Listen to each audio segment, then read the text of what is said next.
D1 Bus from the Town Fair Tire Studio, the home of the Bruins, Patriots, Revs, and Celtics. Come on, Max, he stepped back. Three is good. Boston's home for sports is 85, the Sports Hub, an East Media Group station. Sports Hub headlines. An ugly mess of a night for the Bruins down in Florida yesterday as they lost to the Panthers 6-1 in Game 2 of their second-round playoff series. Charlie Coyle put the Bruins up 1-0, and then the Panthers scored 3 times in both the second and third periods for the victory.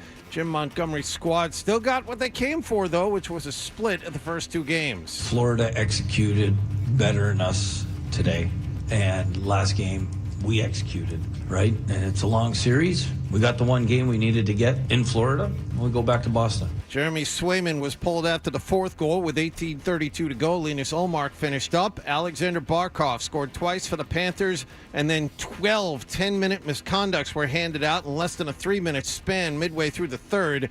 Game 3 is at TD Garden tomorrow night. Vancouver beat Edmonton 5-4 in Game 1 of that series. The Celtics play Cleveland at TD Garden tonight, up 1-0. Kristaps Porzingis remains out for the Greens. Jared Allen remains questionable for the visitors. Grandy and Max have the pregame at 6:30 and the tip-off at 7 on the BetMGM 98.5 The Sports Hub Celtics Radio Network. Last night, the Knicks took a 2-0 series lead on Indiana with a 131-21 home win. Nikola Jokic was voted the NBA's MVP last night for the 3rd time in 4 years. Shai Gilgeous-Alexander finished 2nd in the balloting. Luka Doncic 3rd. Jason Tatum finished 6th. Chris Sale threw 6 shutout innings and struck out 10. He shut out the Red Sox last night. The Atlanta Braves win 5-0. They sweep the 2-game series. Sox next game is at home tomorrow night against the Washington Nationals. And Ipe Mizuhara, Shohei Ohtani's former interpreter, pled guilty yesterday to charges of felony bank fraud, at submitting a false tax return. I know. I got to pick it up. It's early, though. Sports Hub headlines are brought to you by Best Ford. Looking for great deals on new Fords? Go to the Best first. Best Ford in Nashua. Head to bestfordofnashua.com.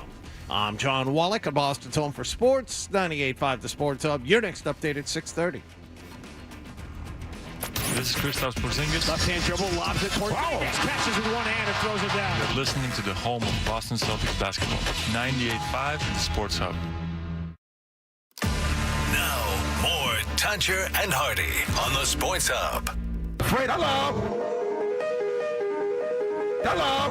Hello. Mm-hmm. Hello. Hello.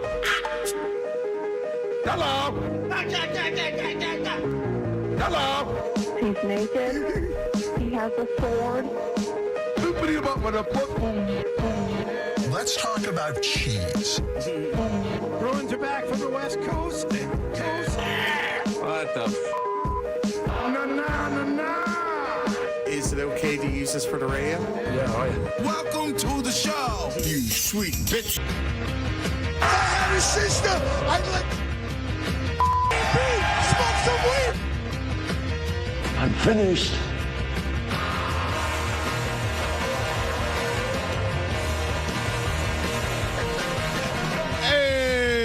Hey, we are Toucher and Hardy. Good morning, everybody. Good morning. Brought to you by FanDuel Sportsbook. Make every moment more with FanDuel. We're in the Town Fair Tire Studios. You can call us at 617-779-0985. You can watch us on YouTube. Search 98.5 The Sports Hub on YouTube. And subscribe. Just subscribe. Just scribe. Subscribe. You can't please. even give him the first syllable anymore. Scribe, man. Preach if you'd scribe. That'd be awesome. I don't know kids say it. Kids, I mean anyone under the age of 50. Hey, kids, how do you say subscribe? How do you say subscription? I figure they don't go sub because sub means submissive, and then you're opening up a whole can of worms. You're telling someone they can pretty much do whatever they want to you. Yeah. So I just say scribe. Take it or leave it. Maybe it takes off like my low ride, take it easy stuff. We're going to talk quite a bit about the Bruins. Steve Levy is going to join us at 7 o'clock. You know Steve Levy? I do. I don't know him. I've spoken with him before. Owner of the Greatest Bar. Oh, that's right. He used to own the Greatest Bar. I don't know if he still does. Can ask him. You know? Okay, let's write down the questions so we don't like double up. It's like the Do roast. you want to ask him that, Wallach? Sure. All right, let's Just go to Wikipedia and we'll pick thirds. let's game plan that. All right. Who's gonna ask Levy if he owns greatest power? Okay. Let's just you know, let's just handle it. We each take a section of Wikipedia. I'll take other appearances. Okay. Okay. And that's how we'll handle it. All right. My parents are in town. It's a very exciting situation. My son had a baseball game 2 days ago where there was a incline or rather a decline when you were walking towards the field. Oh no! And if you put the Benny Hill music to it, now is it Benny Hill or is it like Baby Elephant Walk? Because Benny Hill is almost manic. yeah. Well, if you would have to speed it up, you'd have to speed it up by about 100. But seeing them navigate like back and forth where to walk down the incline was pretty interesting because I understand them not wanting to go down the incline. Oh God! Because my dad's always like, I went to the throat doctor yesterday. The doctor makes you bring people. So, and the reason I went yesterday specifically is because my mom has been bothering me about it for like 4 months. So I went to the throat doctor, and like my father like stumbled getting out of a chair like in the lobby. So like I can understand them not wanting to go down the decline. Like that I got. But the problem they had navigating where to go down, because there is no more than 10 feet from them a spot that was probably about a 1 degree decline. Would that be the lowest or what? Or what? I don't know. Yeah. It's just a tiny little. All but for the most part level. Yeah, your ears ain't popping going down that thing. Like it's at most level, but I don't know if they didn't want to seem chicken. And they didn't want to really go down the hill, so they went to where there was just like kind of flat. They didn't go to where it was flat. But they walked. And then my dad, who falls the most, took the hill first. And then my mom, I could just hear her mind going like, oh dear, oh dear, oh dear. So it was like a yak route. They were, kind of crisscross back and forth. Yes. Yeah, I like it. And they're lucky. She's lucky my dad didn't go off a cliff, because then every old person from 2 miles around would have gone off the cliff. They're like lemmings. And no one gets along quite as well as young teenagers and people in their 80s. Yeah. They automatically relate, and I've noticed that they hear each other very well. That especially the people in their 80s always understand what is being said by the mumbling teenager underneath their breath, which is often how they talk. That's just that. Well, I don't understand. Like, not because I don't understand what they're saying. My daughter's saying. I understand my son most of the time. It's not that I don't understand the words she's saying. Is that I've told you before. She will just say things completely out of context, out of thin air, and say them fast, and then I'll have no idea what she's talking about. Like, we'll be driving in silence, or I'll be listening to something like on the radio, like kind of paying attention to it, and she'll go like, Sarah and Baker's class was just meeting. And I'm like, don't know Sarah, don't know Baker, don't know what class, don't know what's happening. Just no. Like, what do you want me to do? So I'm like, huh? Everything is huh? Mm-hmm. And I think she almost enjoys it, so she doesn't get exasperated. But my son's at an age where everything's pissing him off, which is some of us never get over. It's a lot of fun. Okay. Yeah, well, we have some very similar things going on. My daughter is her default position is pissed. Yeah, my right son now. used to be like the sweetest kid just until recently. He's still, I know how to handle it because I just lean into it. He's like because he drove with my ex-wife and my mother to dinner last night. And he was like, when he got out, he was full pissed, like, because he's like, ask so many questions. Yeah. And so we went to hibachi as our way. Oh, okay. And he was sitting at the other end of the table. So he'd sit there and he would pick up his phone and I go, "Hey, Milo, you playing a game on the phone? What are you playing? What kind of game is it? Are you doing good? What can you win? teach? Did you win? Yeah, did you win? Can you teach me how to play?" So embarrassing him is your way Well, also drawing attention to the fact that he's trying to escape. Yeah. I like it. I like it. Yeah, and then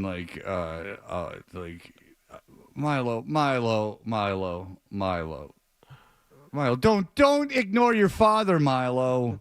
Milo, don't ignore him. Milo, please pay attention to me. What's going on? And then you got to lean into it when they don't like it. You know? I think it would be an interesting conversation between my son and your daughter. My son also is like the king of the non sequitur, but his often come in the form of questions. And I even had a text chain going for a while with my sister, who just loves it, who just loves the absurd and anything like. And the great thing about texting my sister is, you've got the sibling short speak, so you don't have to explain what you're talking about. I can just text her a question that my son has either just asked me or my wife with no explanation, and she loves it. I mean, it could be if he heard us talking about anything in the last couple of days, he would wait 3 days, and then he would say something like, "Are Steve Levy's parents still alive?" It's like, what? What? Hey, write that down. You can ask him that later. I mean, like, Steve, your since we're parents dividing alive? up the questions, that's a good one. He did ask me once, legitimately, out of nowhere, "Are Selena's parents still alive?" I said, "Selena? The Tex-Mex? The Tejano? What?" Did you say Tex-Mex? Well, yeah, that's kind of. I know. I just thought it was funny. But almost always the answer to any one of those questions is, "How the F should I know?" You've got a phone glued to your hand. Most of the questions you ask, the answer is available there. But why do you care? How should I know? What were you just thinking about exactly to get you there? Are Selena's parents still alive? What was going through your head? Now that I think about it, on that might be ungoogleable. I don't know. But shut up! I don't know. Yeah. There's a lot of not understanding. I think my kids wisely don't ask me many questions. But I mean, to your credit, Fred, I've seen you with your kids a little bit. I try and be this will be funny to you. My wife calls me the patient one because I will engage and try and ask and actually spark conversations about things. Whereas, look, mommy's busy. Mommy can't be bothered. So Marcy has a shorter fuse than you do? I find that very hard to believe. She's got no time for it. Oh, okay. There is no fuse. Oh, I see. The kids don't even hold the lighter to mommy because, there's nothing to light. They're not getting any, there will be no chemical reaction. There's nothing. Just that, yeah. Okay. Oh, yeah. I'm by a million times the favorite. Oh, by a million. Oh, I didn't say I'm the favorite. I'm saying I will. I'm the favorite. I will indulge a little bit more. There was a situation where we took 2 cars to dinner last night, and there was Milo had to be the bigger man and not ride mine. There was some. Oh, that's you got to take one for the team. Yeah. That kind of thing. Yeah. No, everyone wants to be with Dad. But that's the hell of it for me. Because I am the more I think the more patient one, and I will indulge a little bit more, and we do stuff together. My wife has an event to go to right after work today, so she's out of the house this morning, won't be back until Lord knows when tonight. My children, ages 17 and 13, not in a whiny or needy way, will just be like, "When's mommy going to be home?" Things aren't right. Things aren't good unless mommy is here. All the stuff that I do and will, talk to them about, do things with, on the activity that let's do this, let's do that, let's do that. I wish mommy were here. Then it would be good. You're fine. You're doing things, but it's not the same unless that woman who largely does her best to avoid and ignore us, is here. Maybe it's that you're so stable and they're afraid mommy's not coming home Mommy met someone at the gym. Mommy's always out. Maybe they're afraid that mommy meets someone at the gala. I just want her to be happy. I do. You are such a wonderful cuckold. It is really something. It's really inspiring watching you say that. Fred, I've told you about my friend who has said this to me. Yes, I have. Like, no hint of sarcasm, talking about his wife. He just exasperated. He's like, God, I just hope she finds someone. I just hope she gets someone in her life. The reason I like that is I think that is he in his 40s? 50s now. Okay, so 40s, 50s. What if 50s he now? said, no, he probably said it while he was in his 40s. Yeah. I contend that people who got married, myself included, in their 20s or 30s, that your 40s are a feat of survival. Like that, no one is happily married in their 40s, and that if you can get through that, you're probably fine. But you're really like, and it's funny. I've actually read about it and talked to people about it. Like, people used to die when they were 62, and not long ago. Like, people would go off to war. People, they didn't have. If you had cancer, you were basically dead within 6 months. I just think, if you knew you were dying at 62. You get through your 40s, it's not that big a deal. But I think now that people are living to be 80, 90 years old, I just think your 40s are very, very difficult. The women's hormones are completely changing. The men tend to stay the same for good or for bad. Well, men have a menopause too, Fred, as well as a monthly cycle. And I'm hoping that in the coming months we can explore that a little bit more with some guests that can talk about it. Not if you take the Roan.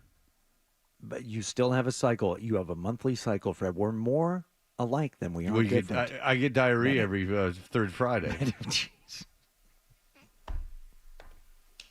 Anyway. It's good to be regular. Well, no, it's my cycle. He's comparing that to a menstrual cycle, John. Oh. Do birds go in heat? They're always banging. There's no time off. Doesn't take a while, but yeah. Happens real fast. Yeah, they're always doing it. Yeah. All right, we'll be back in just a moment to talk, unfortunately, about, well, it ended with a nice thing, which I think is actually going to help them. But we'll be back in just a moment. You're listening to Toucher and Hardy on the Sports Hub.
Kind of looks like a poodle. It's an effing poodle, dumbass. The Sports Hub. Did you catch a game last night?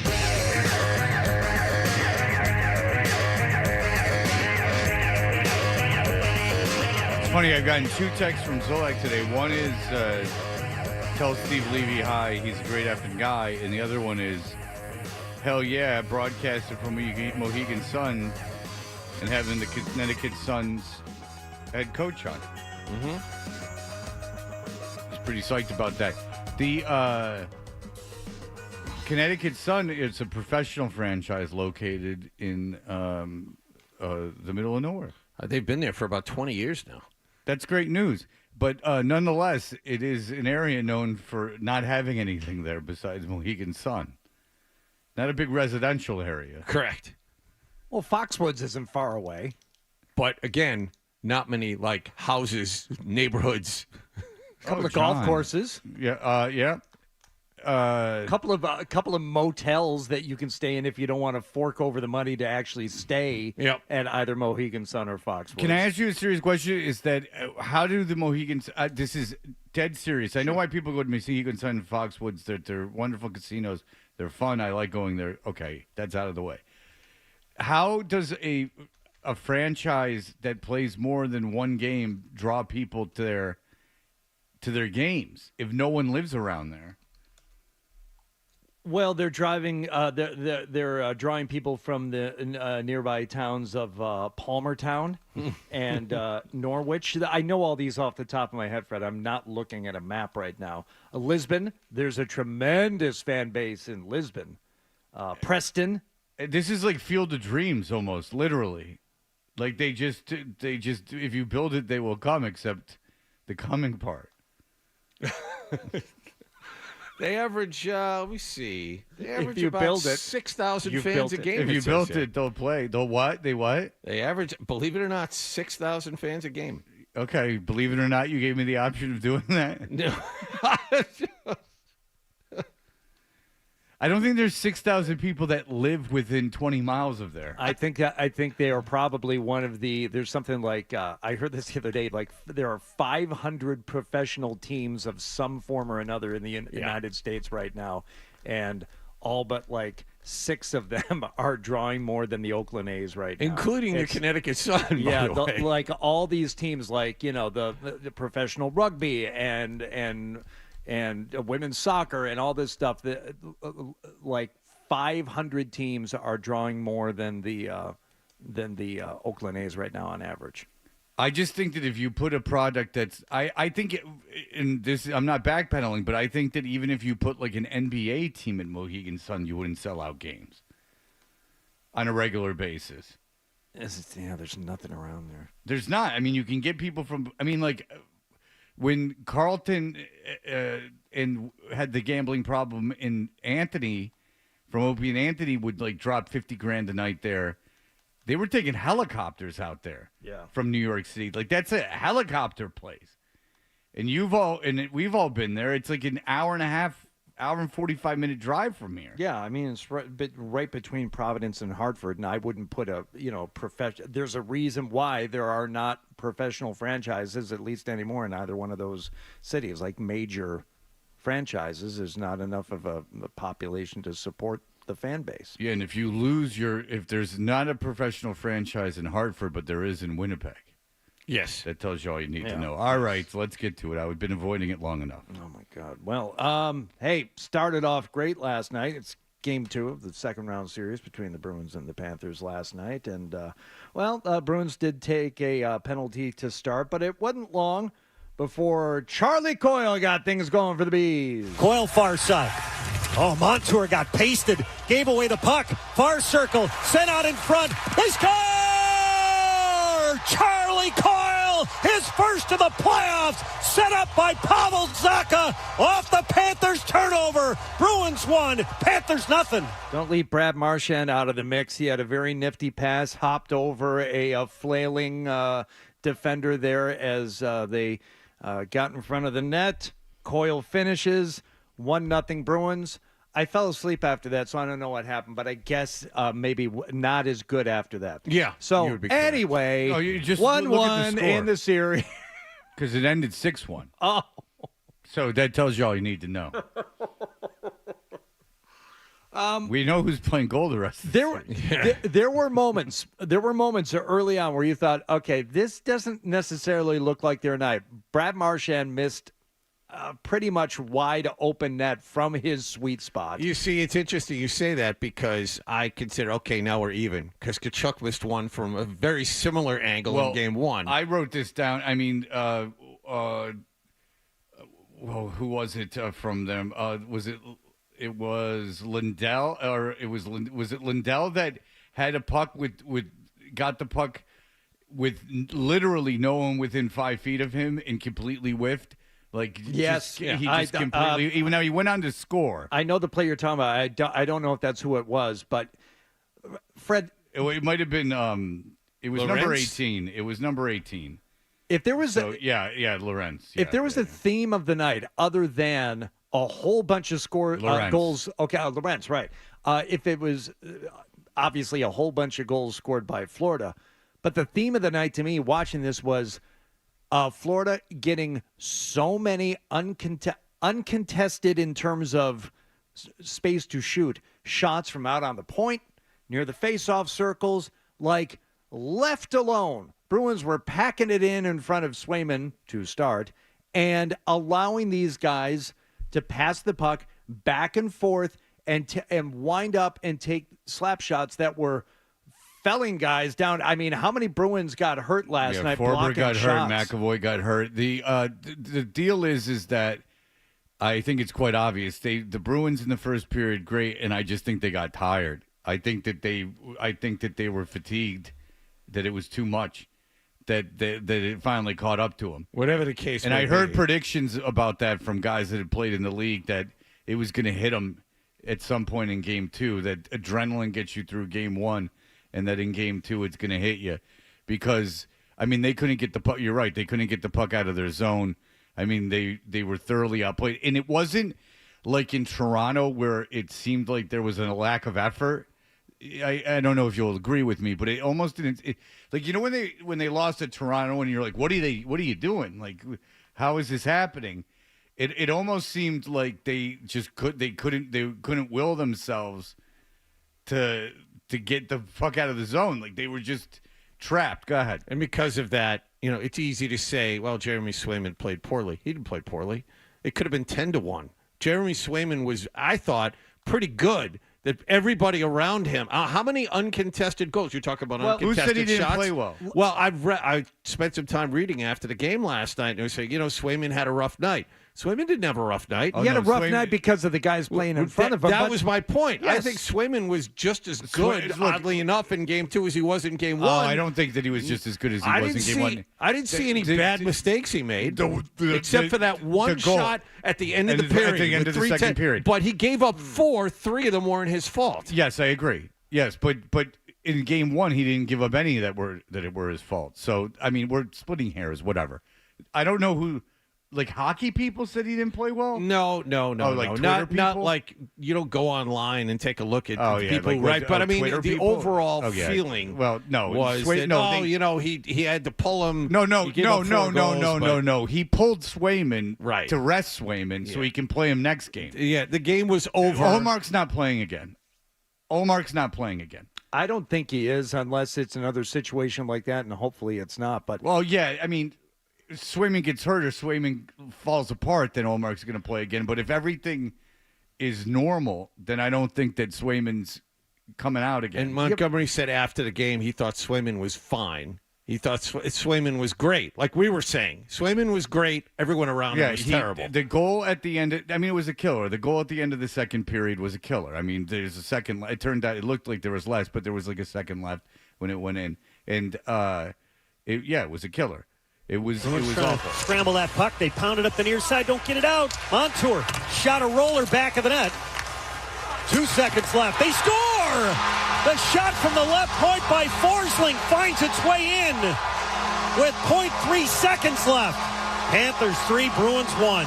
Well, if you're on Twitter last night, you see the hundreds of people tweeting about my theory about the last moments of the oddly second enough, period. I missed that. I didn't see that at all. You know, and I texted Jaffe when it happened in, I don't know, it's happened 3 times now. I believe 3 consecutive games, late second period goals. And I think finally he acquiesced last night. He's like, yeah, well, they could clear the puck out of this. I'm like, gah. There's something else going on in the waning moments of this second period, and it's an epidemic across the league, but especially with the Bruins when they can't clear the puck. I never, ever text with Jaffe, so this isn't an exercise in trying to annoy you about being friends with him. Like, I never do, but it's funny you mentioned texting Jaffe because I want you to read you this text exchange between me and Jaffe. Okay. So, but it is appropriate for context to know, like, we don't text each other. Mm-hmm. Okay? Okay. He texted me at 8:50 last night out of the blue. Yeah. Just remembered the one guy Florida doesn't have this year is Radko Gudas. He was a good physical presence for them because we had talked about that on the show. Okay. So I said, what about Ward? Because I got confused. I didn't mean him. I'll explain. Says, don't know who that is. They also had Anthony Duclair. So I said, I meant Stahl. I meant they don't have Stahl anymore. He goes, yeah, Stahl, 4th liner. Yeah. Don't know what that means. Was that just like he's just like he's dismissing like, you the way he dismissed me and my late second period theory. Whatever. I don't think that Stahl. I mean, I don't know. I was legitimately asking what about Stahl, and he's just like 4th liner. I'm like, yeah, but 4th line is where the physical guys generally are. No, he was basically saying you're bringing up a guy that really doesn't matter. Yeah, I got that feeling. Yeah. I asked Billy. I said, why are they getting so many shots from out on the point, like just left alone out there? And he said they probably don't want to get too stretched out and leave the middle ice open. And then Florida brings a third guy up high all the time, too. Okay. Oh, they were letting him get shots from the point on purpose. Yeah. They were comfortable with that. They were talking about that on TV. They were jamming the middle of the ice. That was their strategy going in. Now they might change the strategy. I would think, but that wasn't by accident. That's they right. were right up until Forsland scored from the point with 0.3 seconds left. The plan was to kind of like leave them alone. Like you'll let 3-point shoot. I would imagine like you would let like guys who can't shoot threes just you leave them alone at the 3-point line, right, and clog the lane. They even talked about that on TV, like the Bruins strategy because it was working. Like I mean, Florida was getting a lot of puck possession, but they weren't. And they had shots on goal, but it didn't seem like there was like a ton of. Look, the game could have been 3-0 Bruins in the first period. You know that. I know that. They missed opportunities. They hit posts. There was a bunch of stuff going on. Coil too. Yeah. It's hockey. It happens. But let's break and then let's get into the end of the game because I actually think the Bruins showed a lot of heart. There's some mixed feelings about it. Beers didn't love when it was happening. And I've read some stuff today that people are concerned about how this might go into Game 3. The coaches both loved it, if we can find that audio. Yeah, we got it. Both of the coaches loved it. And I think it's huge for the Bruins. I know John looks at me, but I was right about Thornton in the Vancouver series. Oh, jeez. Okay. It's 13 years ago, but all right. You did. What was you nailed after that game one. 2? What was the Vancouver series? It was there. What was there was 2-0. It was 2-0 Vancouver. What was Vancouver doing to Boston? Oh, they were pushing him around. What did I say? You said get Thornton back there and the sheriff Shane Knighty. We didn't put Thornton back in. What happened? 13 years ago. All right, you did it. They put. You got it. If everyone's gonna bust my balls about Tatum, I'm gonna bring up Thornton. I have a little twist to this series. Why don't we insert Shane Knighty into it? The sheriff. Well done. Yeah. The sheriff. In case you weren't aware of what I was referring to, Shane Knighty, the sheriff. Shane Knighty. The sheriff. I have a little twist to this series. Why don't we insert Shane Knighty into it? The sheriff. All right, we'll be back in just a moment. Sports Hub headlines. Bruins got blown out in Florida by the Panthers last night, 6-1, evening that best-of-7 playoff series at 2 games apiece. Alexander Barkov, 2 goals and 2 assists for the winners. Jeremy Swayman pulled early in the third by the Bruins. Game 3 is at TD Garden tomorrow night. Celtics play Cleveland in that building this evening, up 1-0 in that second-round playoff series. Grandy and Max had the pregame at 6:30 and the tip-off at just after 7 on the BetMGM 98.5, the Sports Hub Celtics Radio Network. Kristaps Porzingis out again for the Celtics. Jared Allen questionable for Cleveland, and Chris Sale threw 6 shutout innings against the Red Sox last night. The Atlanta Braves win 5-0 and sweep that 2-game interleague series. The Red Sox have tonight off. They play the Washington Nationals at Fenway tomorrow evening. Sports Hub headlines are brought to you by Core Golf in Natick, the only place to dial in your game this spring, with 62 outdoor bays and 5 spacious indoor simulators, all outfitted with TrackMan technology. Core Golf has it all. 218 Speen Street in Natick or KOHRGolf.com. I'm John Wallach at Boston's Home for Sports, 98.5 The Sports Hub. Your next update at 7 o'clock.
And now here come the Panthers over the line high slot to the left circle. It's Barkov walks in, send it out in front. They score. Montour out in front, a short-handed goal. Panthers 6, Bruins 1. Here we go. This is all to the right of Linus Ullmark. David Pastrnak grabs the partner. DeBrusk battling just at the bottom of the right wing circle. Montour has somebody pinned against the wall.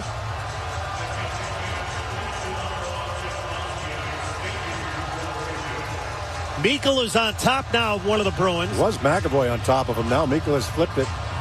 They all started after Montour scored. So Barkov walked in alone from the left. He centered it for Montour. Montour just stood there right in front of Marchand with his arms up and in front of Linus Ullmark. Hey, we're Toucher and Hardy, brought to you by FanDuel Sportsbook. Make every moment more with FanDuel. That was the beginning of things getting very, very, very physical at the end of the game. As you know, last year these two teams been in the first round. Bruins 3-1 lead. Florida just wore them down, ended up winning the series. It stuck with them all season. It was difficult to take them seriously during the regular season after they had been heavy favorites in the first round and lost last year. And things, Hardy, got even more physical and unlikely physical after that. Yes, between two of the stars. 25 seconds left on the Ekman-Larson penalty. Here we go. Out at center ice, it's Pastrnak dropping him with Tkachuk. What's he doing? What's he doing? Tkachuk, a couple of right hands, and Pastrnak goes down. Pastrnak gets up. He wants to fire a couple lefts. He's still firing them. Look, for Pastrnak, good on him in terms of he's fighting a tough guy right there. They were chirping at one another when they were explaining the penalties. And then Tkachuk and him were chirping when they both went to the benches. I just do not want to see a guy like David Pastrnak getting hurt in a fight like that. Jeez, that's all I could think about. What is he doing? I agree with Beers. I don't want the best goal scorer on my team breaking his hand. This stupid fight at the end of a game that's out of control. Out at center ice, it's Pastrnak dropping him with Tkachuk. What's he doing? I couldn't agree more. What are you doing? All right. What's he doing? Tkachuk. Okay, yeah, I had heard that. The thing is, he didn't get hurt, and he had a welt on his neck, Yes. but he did not get hurt. So now that you know he didn't get hurt, that's fantastic. Now everyone on the Bruins, first of all, if Tkachuk's going to get under your skin, by the way, they both came off the bench to fight. But if Tkachuk's going to come out, get under your skin. And it started, by the way, the first 2 minutes of the game. Yes. Tkachuk goes to the net, gets people pissed, draws an immediate penalty and a power play. You should have heard Beers talking about that. Yeah. He did not like that. No, but I mean, Tkachuk, that's what he does. Well, no, I know. But the thing is, that shouldn't have been a penalty on anybody because Tkachuk, there was a scrum. It ended. Then Tkachuk started the scrum. Then went after Carlo, and Carlo just happened to take his helmet off. You don't have to call a penalty on that. That was a ridiculous penalty. But nonetheless, so Pastrnak. So the thing is, like, oh, you can't let Tkachuk draw you in. It's a blowout. Now that Pastrnak has fought, he's not fighting again. And if you're anyone else on that team, Pastrnak just fought, and he fought Tkachuk. So if you or anyone else on that team, there's no excuses. No excuses. That sent a big – screw what it did to Florida. I believe that sent a huge message in the Bruins locker room. Look, they won 5-1 in the first game. They lost 6-1 last night. Okay, even up. And plus you won one on the road, so good on you. The series is fine. Florida hasn't proven themselves to be like way better than you or anything. Just last night got away from you. You had a chance to be up 3-0 in the beginning of the first period. Pastrnak fighting, that fight tells me if I'm anyone else on that roster that's playing, I except for Lindholm probably, I have to step up. McAvoy, Marchand, they both got in trouble last night. Yep. But if and Maroon got in trouble. But if I'm Coyle, if I'm Beecher, if I'm Frederick, if I'm anyone, even old-ass Van Riemsdyk, he ain't small. Zaka, Everyone's got to go. You don't necessarily have to fight, but there's no being more physical than you. I agree with that. You can't. The fighting is out the window because that's what Tkachuk tries to antagonize you into doing. I thought it was very interesting that after Tkachuk got involved, Marchand planted him over in the corner, and then you didn't hear from him again for about a period and a half until Florida got way ahead. And then he figured, okay, it was safe. You saw, I think after it was 5-1, him barking at Coyle, and Coyle took a swing at him after it was 5-1. Tkachuk is very, very creative in the way he goes through things, but he got taught a lesson last night for a while there until it got out of hand. I'm curious to see how things are when we start things tomorrow night. Well, let's hear from the principals here. First, briefly, Pasternak fighting. I don't know. I'm not a very experienced fighter, so I fell down. It's on me.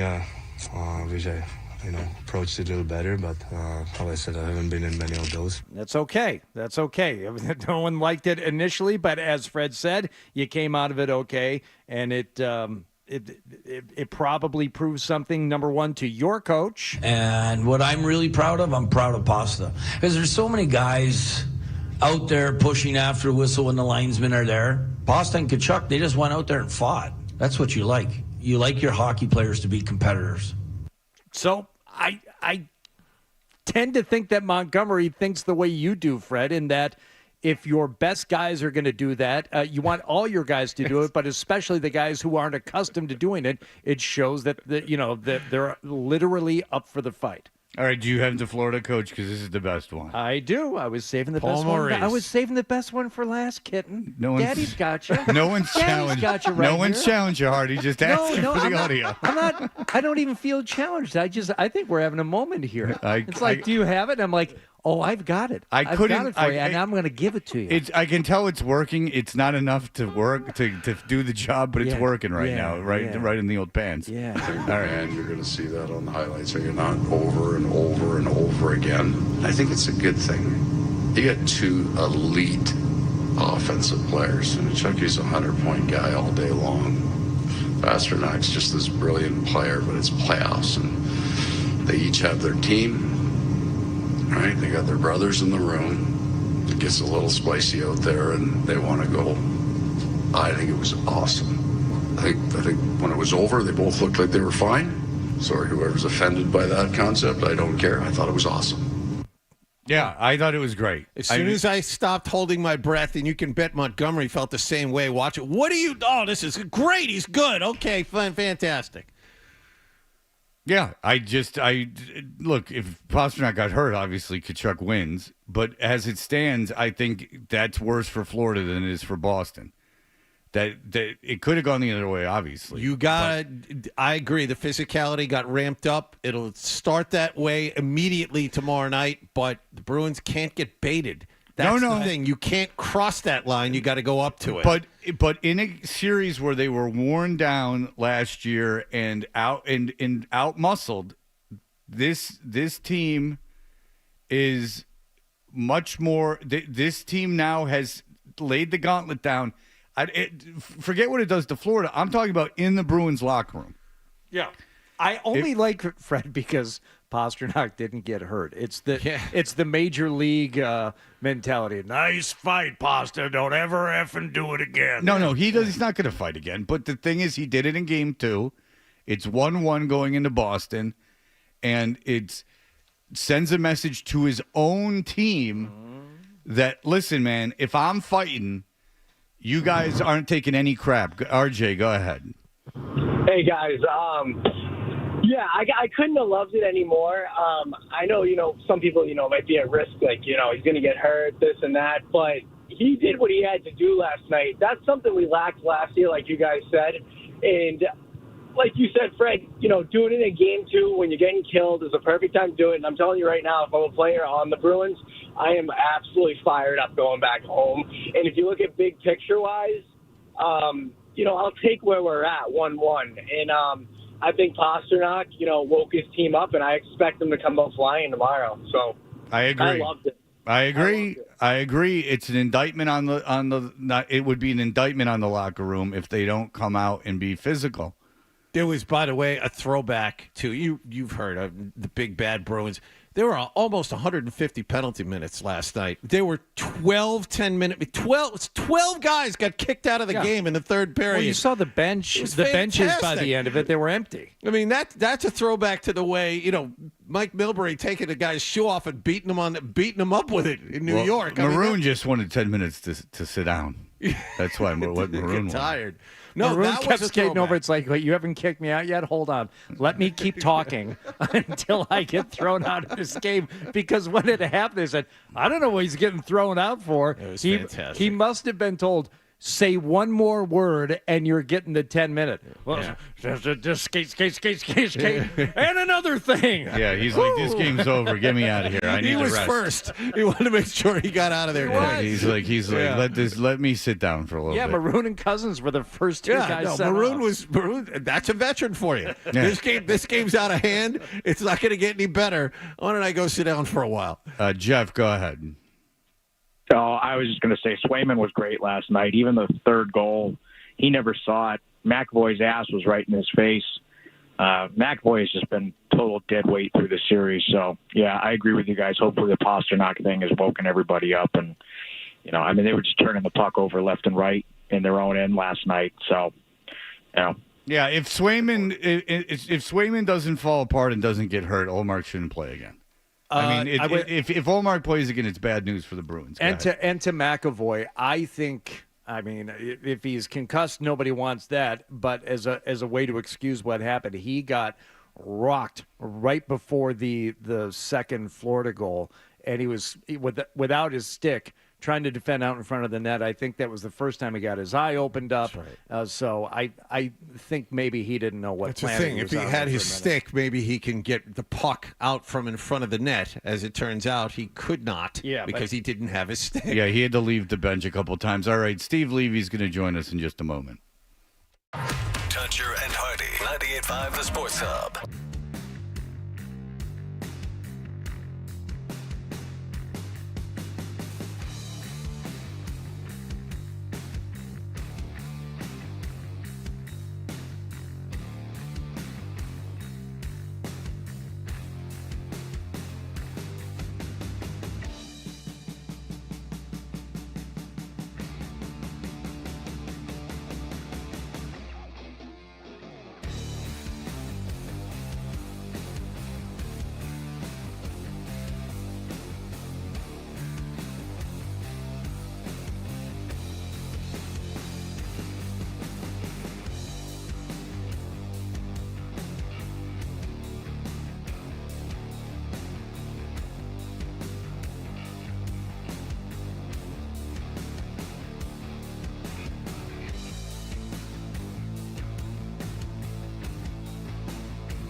The slot, Barkov shoots, he scores! He went high blocker on Omar. And it's 5-1. Hey, we're Toucher and Hardy, brought to you by FanDuel Sportsbook. Make every moment more with FanDuel. Do you want me to read what's in front of me? He's going to like this. Steve Levy is one of ESPN's signature voices. Signature voices? Wow. Whoa. It's like you know. That's impressive. It's like a Steve Balboni. That's signed exactly ball. how the comparison I would have made. Yes. He leads ESPN's NHL studio team. And Steve joins us on the Volkswagen Dealers Expert Hotline. Steve Levy, hello, sir. No, man, don't stop. Keep reading the back of my baseball card. That sounds cool. I can read you a text that I got from Scott Zolak. Scott Zolak, Okay, who is on this station, he said, tell Steve hi, great effing guy. Steve Levy. He's got good taste in people. He's a hell of a guy, too. Yeah. You've never gone into business with Scott, have you? Not any kind of legal business, no. No. I was wondering because he's one of these guys. He's got side deals going. Speaking engagements and things of that. Constant. No. Yes. Signature voice sounds like something you would put on a business card. Like some salespeople at radio stations will have senior account executive. I don't know if it means anything, but it sounds good. Like signature voice. You could put that on a card and hand it out to people, Steve. I think it just means I'm old and I've been there a long time, Yeah. Well, listen, that's not the worst thing in the world. No. They're all done. All good. Before we get to the Bruins series, where you were the one guy at ESPN that predicted the Bruins to win this series boldly, because I don't think any of us did. How does it feel now that ESPN's got hockey back? You've always been a hockey guy. You've always been one of the hockey guys, one of the 2 or 3 hockey guys at ESPN. It was you and Barry Melrose for a while. Him and Barry Melrose, and Butchergrass. How does it feel now that ESPN's got hockey back? Because for a while, it was pretty much ignored by them. You're a hockey guy. How's it feel? No, man, it feels great. I remember losing it, the first time around. It was like, losing a family member. Piece of your soul is sort of ripped out. And so it felt like redemption getting it back, and I think we feel whole again. And, I think the players really wanted it. You never knew where to find it. All these other channels are out there, and you're on the road in the hotel room, you can't find it. I think people really enjoy the fact that it's on ESPN because they know where they can find the games. And I think also we do a really good job with the other stuff. Like at the end of the games, the star of the game is on with Scott Van Pelt. Pardon the interruption, like non-hockey shows. The morning shows are having, PK Subban on, Hockey Talk, and McAfee's got hockey on all the time now. And so I would think the league is very pleased, and the ratings are up everywhere, but certainly in the building in Bristol, there are so many lovers of the sport of hockey. And, behind-the-scenes people, the camera guys, the audio people, all the research people. So just so many hockey lovers, so many people from this area, grew up with the sport. And, man, that was a dark day in Bristol when we first lost it, and so we were thrilled to get it back. Yeah, it's good for the game. It's definitely good for the game. It was on garbage networks before, in the period of time. Versus had it for a while. Oh, who knows who had it? It was terrible. Oh, the Outdoor Life Network or something? Yeah, that's right. OLN. Yeah. That's right. It was like the most JV situation of all time. All right, Steve, what made you think the Bruins can win this series before it started? So, honestly, I didn't think it was that crazy a pick. And, I knew I'd be in the minority, but I didn't think I'd be alone of our, 25 people that make picks at ESPN. So, and I picked it in 7, which is, a virtual coin flip. That's not like I said B's in 4 or 5. So I just thought the experience of everything the Bruins have been through, I do believe in some karma, comes around, goes around after last season. And I just thought the way the Bruins were playing, pretty much down the stretch, outside like the one that last regular season game, that could have made a difference. But I just thought the Bruins have a quality team, and their high end guys can match up with other teams' high end guys. And I expected the goalie rotation to be stellar. And of course, we now know there is no goalie rotation. Yeah. Mm-hmm. And we'll see. And by the way, there shouldn't be any panic last night. This series has gone exactly according to my script, and you'll see an overtime game in the next 2 games in Boston, and probably a 1-goal game with an empty net, and they'll split, and they'll go back, and it'll be best of 3, starting in Sunrise in a few days from now. So I think this is exactly where I thought the series would be. I do buy into the fact that, the team coming off the 7-game series gets the jump, and the other team's sitting around for a week. I think we saw that in Game 1 with Boston. We really saw it in Dallas, Colorado, too. Dallas had a 3-0 lead in that game before they, gacked that one up. So, and then it wears off, right? And then the second game, the emotion and the adrenaline boost, that wears off. The home team says, hey, wait a second, we're in a series here. And that's why we're 1-1 now. But people should not forget, Florida's a terrific team. I think they were the Stanley Cup favorite for most of the regular season. So they're going to push back. They're going to fight back. And this has all the makings of a really good long series. What did you make of Pasternak and Tkachuk fighting last night? I loved it. I'm the old school guy. I'm afraid in, 10 years from now that fighting will really be outlawed. Like not a 5-minute major will be cause for suspension. I would hate that. Why? Why do you think that? I'm always curious to that because I don't think you're wrong. But what is the motivation for that? How does that help the league? It's society. That's how these things sort of evolve, and just a lot of people get involved, and there are some good reasons on both sides. But I've always been, I love the fights.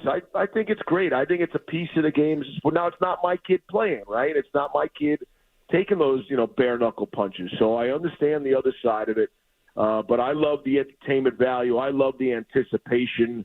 In the old days in the playoffs, the buildings were full for warm-ups, for fear of something could happen. They do the guys at the end of the warm-up who would throw the puck in the net and who would get off the ice last. And, the Bruins were involved in all that stuff, the Flyers, and all that stuff. So I've always loved that piece of it. I think there should be a place in the game for it. I think intimidation is a factor. And I loved what Pasternak did last night. I thought the conversation was hysterical. The two guys are talking on their benches. Pasternak goes back to Montgomery. He's clearly telling him. And, Montgomery had to ask him, wait, what? Say it again? He couldn't believe. And then he's like, oh, okay. And, as long as Pasta doesn't bust a knuckle on Tkachuk's, visor, it's game on. It's all good. And I think it's great. Pasta's got the letter on his sweater for a reason. I loved his comments after the game. And I'm sure the respect for Pasternak, which was already evident in his own room, is jacked up even more. You don't have to win the fight. You just have to be willing to fight. And, Tkachuk's been involved in that kind of stuff a lot more than Pasternak. So I love the whole thing, and I think it adds intrigue to the series. And I think all eyes will be on Boston tomorrow night because of it, for a big part of it. So how does that translate to tomorrow night exactly? Because we were talking a little bit about this in the first hour of the show. The Bruins have to, now that they've seen Pasternak fight, they have to go up to that line. There's no excuses for not going up to that line, but they can't get baited either. Right, and that's what Tkachuk does. For all the penalties he takes, he draws a ton of penalties too. And you don't want him to get in that game. Look, there's a time and a place for everything. But I think the Bruins have sent the message, and especially when that message comes from a guy like Pasternak. And, guys, I was really thinking about this. You don't see real fights in the playoffs anymore. Real fight, drop the gloves at center ice. To see superstar fights, 2000, every Stanley Cup final has a signature moment. 2004, Vinny LeCavalier and Jerome McGinley dropped the gloves and had a real fight in the Stanley Cup final. Two captains, the Tampa Bay and Calgary in the Cup final. Everybody's blown away and amazed. And I'm not sure the last time, two 100-point guys dropped the gloves in a playoff game and went at it like that. And so I thought it was really cool. Somebody did the numbers. I think that's $21 million in cap space last night in that fight last night. Well, it's that versus money, coming in. That's right. The Outdoor Life Network. You can't. This really is fantastic, though. We've got a signature voice talking about signature moments. Steve Levy. Do you think the Bruins were trying to put, once again, their signature on something by starting this postseason with the idea of a goalie rotation? And if so, what did you make of it then? And what do you have to say about it now that appears to have been abandoned? So I'm not sure it should be abandoned. Again, I might find myself on an island here in a minority. I think I'd go back to home, Mark. This is a grind, and I'm not blaming Swayman at all for last night. You saw Montgomery when Swayman hit the tunnel. I think that's what he's telling them. That, this is not on you. This was on the guys. This is a wake-up call. Let's get you ready. And look, Swayman could absolutely start tomorrow night, no question. But should the Bruins lose by a goal in a 2-1 game even, so it wouldn't be Swayman's fault again, I could absolutely see going back to Ullmark. This has sort of been that Bruins DNA. The guys are conditioned for it, I think. Not just the goalies, the players are used to it. And, you need two goalies nowadays. You just seem to do it. Everybody goes that way.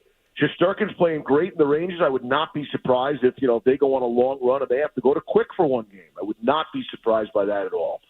So, and in fact, if you look at the Bruins and you want to put all their qualities on a piece of paper, at the very top would be goaltending, right? Nobody's had a better tandem than they've had. That might be their biggest advantage in the league. So I would not be surprised to see Ullmark, if not tomorrow, and then if they lost, then I would say definitely for Game 4, even if Swayman continues to play great. And prior to last night, he was the MVP of the entire Stanley Cup playoffs. So I think that's who they've been. I think that's what Montgomery's plan was, and I think Swayman just outplayed the plan, Yeah, well, you're not alone. I mean, everyone we've talked to locally, that analysts, ex-players, have all said that they would have played either Ullmark last night or in Game 4. Or Game 3 or Game 4. So you're not going to upset the culture. Like normally, you're afraid. Hey, if I pull this guy and I play the backup, well, then maybe I'm losing the starter in his head, and that's not going to be the case here because these guys have been through it and are used to it, and have that kind of relationship. What did you think of Ullmark last night? Just in the period of time he played. Yeah, it's so hard to judge. It's kind of garbage time, and so I'm not sure that's a fair indication. The game was already out of hand. Although we are seeing 3-goal comebacks now. It's like, you never saw that. You talk about the old days. You never see 3-goal comebacks, and we're seeing it all the time now. And that's why the game's great, guys. That's, I don't be Gary Bettman here, but the game is great right now. It's in a great place. The parity is great. The speed and skill is unbelievable. And the fact that you can come back from 3 goals, a third period in a playoff game is insane. The only tweak I would make is, I'd like to see more fights, but that's me. Steve, here's something that nobody can put their finger on yet. Again, last night for a third straight game, too many men on the ice. And not a sloppy line change, just too many guys playing hockey. 6 guys skating around like it's normal. Yeah. Yep. Yeah, I think that's, and it's funny because Jim Schoenfeld, if you guys remember him, former defenseman, former head coach, he was a partner of mine at ESPN. He said, it's crap that every time there's too many men on the ice, the camera always goes to the head coach because it's never the head coach who makes that mistake, right? It's always the guy coming off or the guy changing or some miscommunication on the bench. It's always on the player. It's almost never on the coach. And that's going to happen. I think that's a mental lapse.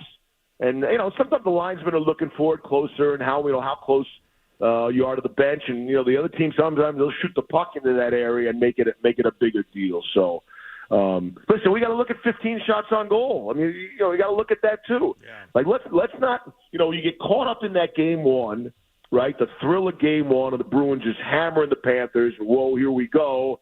And then you realize, hey, wait a second. Florida won the division. Florida's a great team. They're the Cup favorite for a lot of teams. The Bruins had 15 shots on goal last night, so you got to have more from everybody for the Bruins. I think, I think I love McAvoy. McAvoy's one of my favorite defensemen in the whole NHL.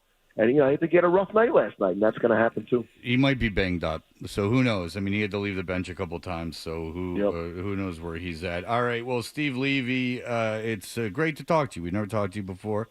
As you are a signature voice. No, but we have never talked to you before. We appreciate it, and we're very excited. ESPN's got the NHL back. It obviously makes for a much better product, and we appreciate the time. Thank you so much. You guys could probably, you could probably sell this signature segment if you guys want. Get the sponsorship going. Idea. See? Yeah, don't worry. It's going to be. It's going to be on Twitter. It will be linked on Twitter. Don't you worry. You're going to go viral, Steve. You can monetize this stuff, guys. Yes. Yeah, we've just learned how to do that. Mr. Levy, we're in a failing medium. Don't you think we've known how to monetize things, my friend? Zolak's doing great. Have you seen his car, his house? Those doing great. Do you think he paid for that car and that house? He's getting by on. You really don't know him well at all, do you? His finances are not in order, Steve. My God, Steve! I can't wait for the dealership to see that car when he brings it back. He's gonna have some questions to answer. Yeah. I'm going back to bed. You guys have a great day. Right. Thank you for getting up, Steve. All right, we appreciate it. There goes Steve Levy. When he said gacked up, he said when they gacked up did you hear when he said that? When he goes, the TV, he's like, oh, and then the Bruins gacked it up, and I'm like, oh, what? I was like, who? What? We're still talking about him? I got an email about that yesterday about seeing the world in terms of flat surfaces. And a guy there used to take advantage of that when he was cleaning the bathrooms at, I think, a gas station he worked at. I'm like, yeah, I can see that. Wait. So he would clean the bathrooms and he would snort whatever residue was still on the toilet? No, that's what he would go into the bathroom at the end of the night as they were closing up. And he would do his his drugs. Because I was going to say, if you're just snorting whatever substance is on top of a toilet, you might be in for what you did not expect. No. Oh, no. There might be a curveball in that situation. It wasn't anything. Yeah, you might end up, I don't know, dead. It was from Joe, yes. Here's one. He said, you ever walk into a bar's bathroom, see a chest-high dresser that they store toilet paper in and think, wow, I wonder what that's for. Why do they need a tall dresser here where the top of it is almost at barely bending down height? Well, that's just there for people to do blow on. You know, that's so funny. Like it's like when you read about people that have heroin habits and that they can go into like any neighborhood and they immediately know who's holding heroin and who's selling heroin. And like I've never in my life, even though there's a huge heroin problem in my high school, I never really knew what was going on. I have no recollection that it is funny. Like, I guess, you would have Coke lenses. Well, like, you would every surface. It's like when you skateboard, the world transforms into things to skate. Like when you're doing a lot of Coke, I suppose that the world transforms into flat surfaces. Well, some of it is the same guy. I've noticed this before. Next time you're in Vegas, look at the little coffee table next to the couch or the chair in your hotel room. What color is that coffee table? Black. And there's a big glass thing sitting on top of the black coffee table. If you go to other hotels, it might be a nice wood-finished end table or something like that. Not in a Vegas hotel room. It's black, and it's got glass on top of it. Ask yourself why. And no pepper anywhere because there will be no sneezing over the table. All right, that was good. Thank you, Dan, for getting Steve Levy. We will be back in just a moment. Bledsoe and Edelman talking together. Some good moments, some bad moments. For more Toucher and Hardy on the Sports Hub. Oh, Hardy.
I was not a big Black fan of Steve Albini's. It was funny. I got a bunch of emails from me, like 10 emails about Albini dying. He died yesterday. He was in Big Black. That's Shellac. He was in a bunch of bands. But he produced a ton of big albums. In Utero, he did a bunch of stuff. And I apparently at one point during the 18 years I've been on here said that he was responsible for making bad music. But I have a feeling that was in more response to the incredible amount of positivity going on in the room. like that everything was so great that like I snapped and just started saying things I didn't even really believe. So there you go. That is to make up to the Albini family for what I did, for what I said about his being responsible only for bad music. That is not true at all. No, producer of a very good album. Are you saying that the temper and the mood and the personalities in the room when they were recording In Utero was maybe not a positive one? No, I'm saying that in this very room that there was probably such an intense giggly positivity that I just snapped and just started hating everything. Okay. Which is my nice fault. going, Wallach. Yeah. Well, Wallach he was like, "Oh, I love Pansy Division." He's like, "Oh my goodness gracious." He's like, "I can't get enough." He was like, "Talk about the Breeders' first album, but Title TK is the album." Right? Wallach? Yes. Wallach? Yes.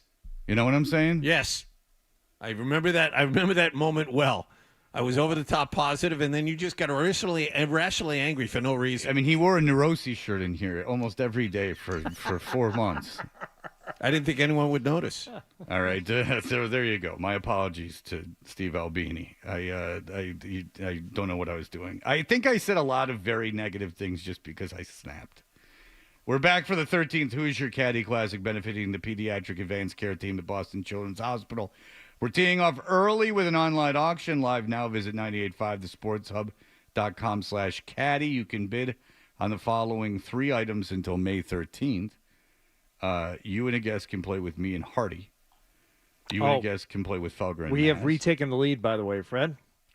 We had lost it for a while yesterday. God. Oh, no. But Felger and Maz, they made a push yesterday. They're up to $1,550. That is the current bid to play so with we're getting Felger and into Maz. very tiny increments of bidding. Well, it's an automated bid process. So you put in how much you're willing to go to, and it will increase it automatically. I bet for there's you some 25, chick with 50 bucks. delicious cans that's going to probably put $20,000 to play with the tea.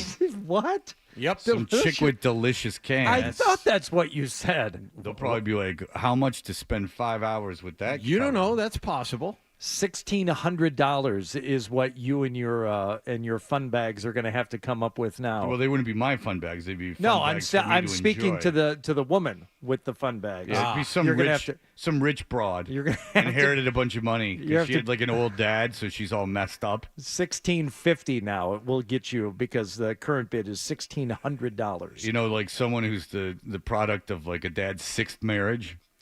Real crazy.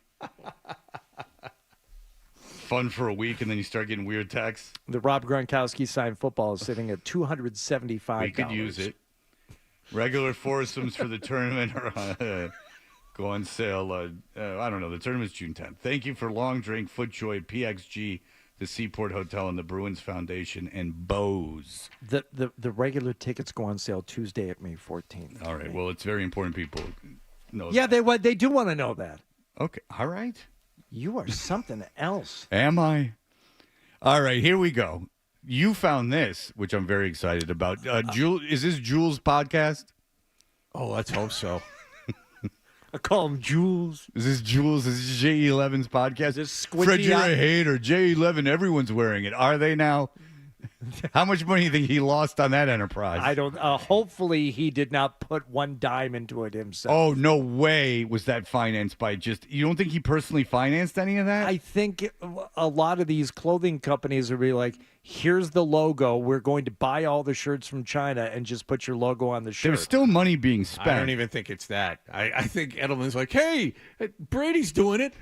I could do that too. I'm just as popular. Edelman took a lot of swings at things, and they never really came through. Him and Amendola tried to make like a comedy career that never really took Remember off. that video with the two of them as police officers? Yes, and that cost money. That was at least $20,000 to yeah, make. Hollywood that thing. didn't step in and say we need to film this, And that was self-financed. Yes. There's no way someone did that for them for free. And now he's being called a squinty-eyed F-boy on roast. But he does have a believe me, Fred, these guys have figured out that brevity is the soul of wit on this podcast. It only goes on for 4.5 hours when he sits down with Drew Bledsoe and they start picking apart things that happened in the Tom Brady roast.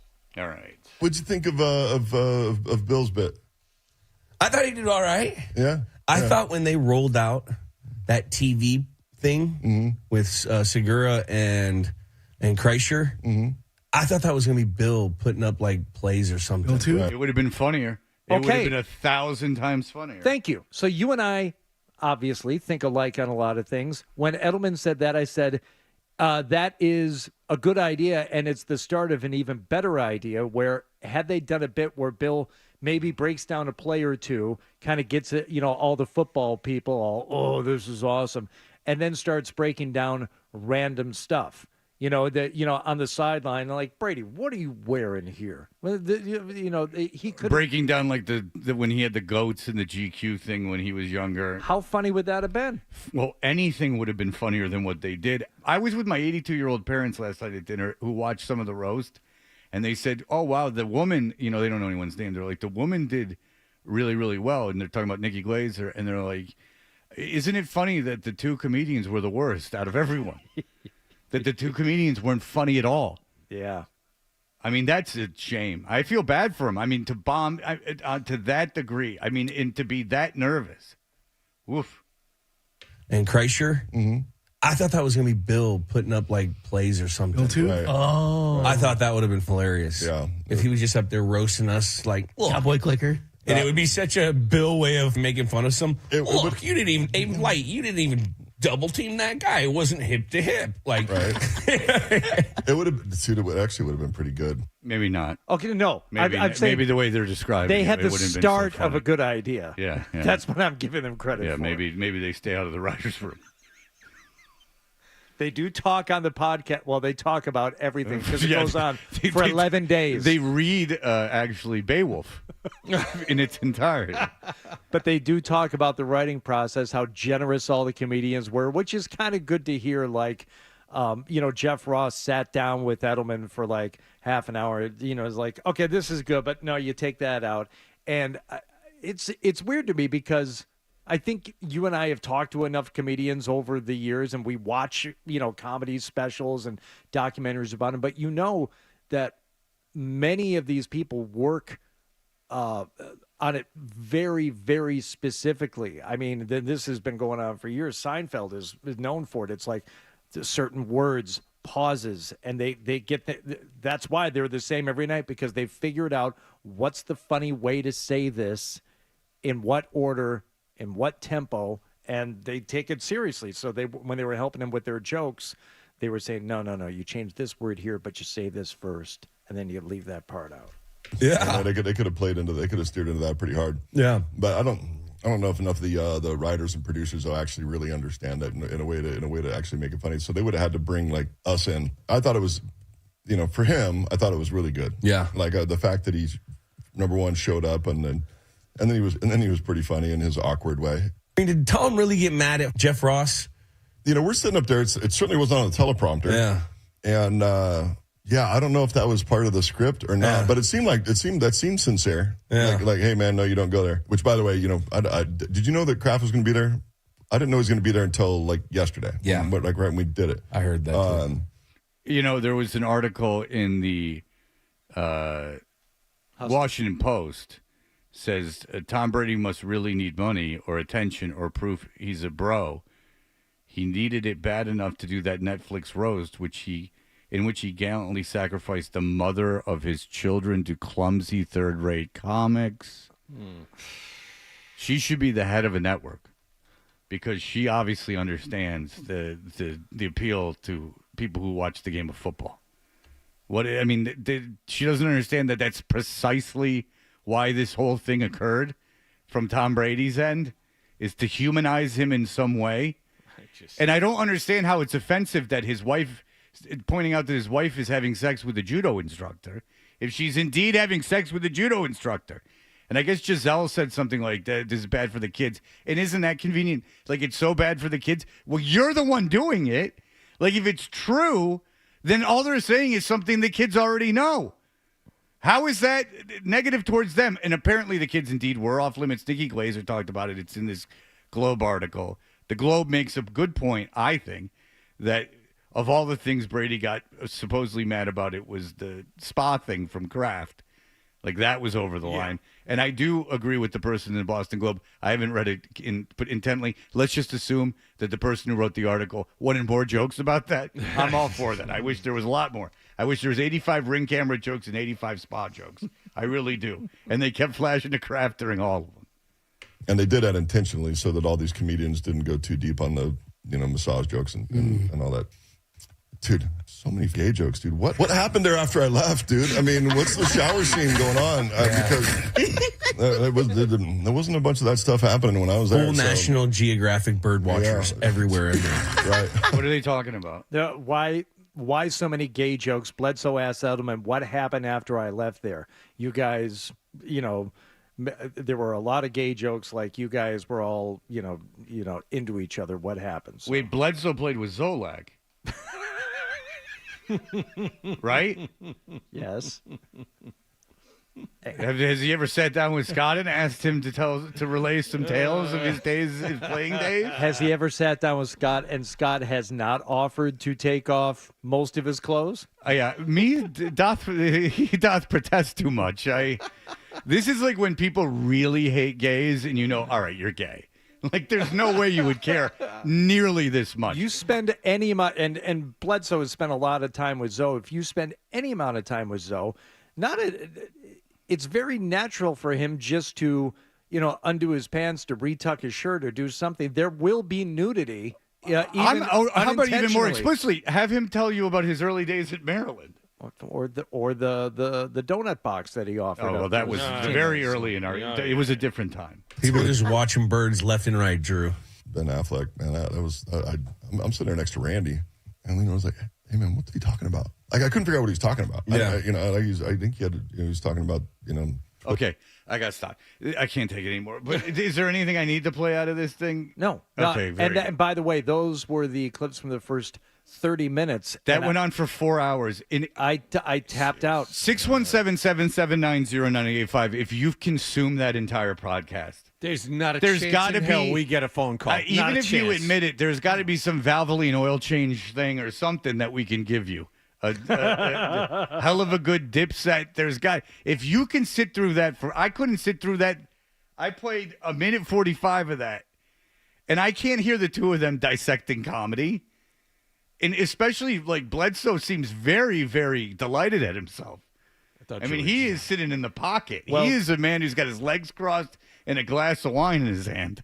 Really? They were drinking wine? Whose wine was it? Believe it or not, they were drinking wine while they were recording that podcast, and it was displayed prominently. Where'd the wine come from? I think it was Gallo. Okay. It could have been maybe from the Coppola. Any radio show is better than that. Literally anything in Boston is better than that. Any show you would turn on right now is better than that. And I'm not saying any of them are good, this included.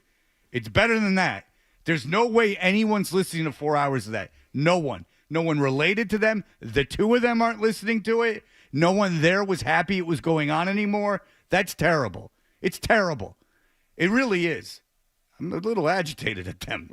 like it's two guys like that are just so self-satisfied. Like, all right, Bledsoe, you did good at the roast. It's over. Like, don't sit there for 4 hours like in an afterglow. Like, all right, the lady had an orgasm. Like, go about your business afterwards. Like, you don't sit there and, like, revel in it. I don't know. I wouldn't know. I'm just guessing that's what happens when you have someone achieve that around you. All right, we'll be right back. Here are the headlines. Sports Hub headlines. Bad night for the Bruins down in Florida yesterday. They got run over by the Panthers 6-1 in Game 2 of that second-round playoff series. Charlie Coyle, the only goal for the Bruins, and they had a 1-0 lead entering the second.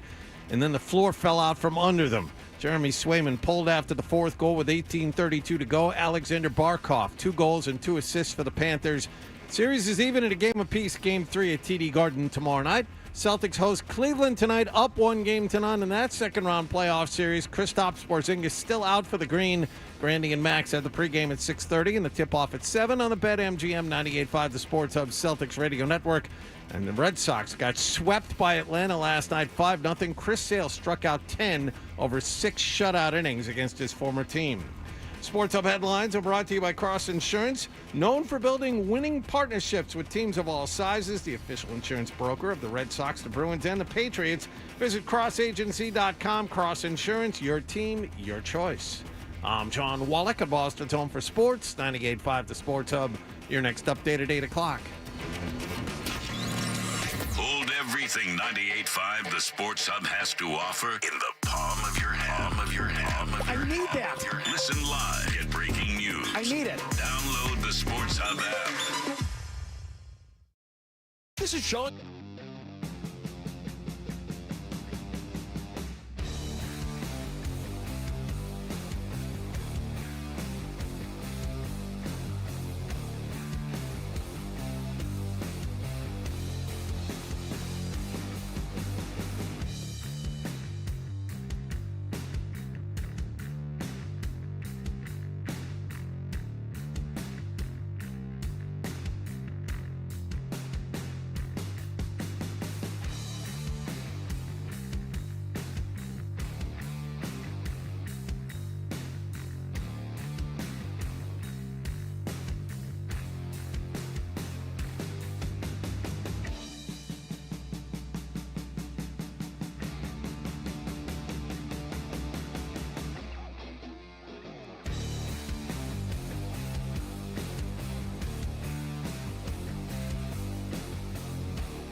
The other way, Florida executed better than us today.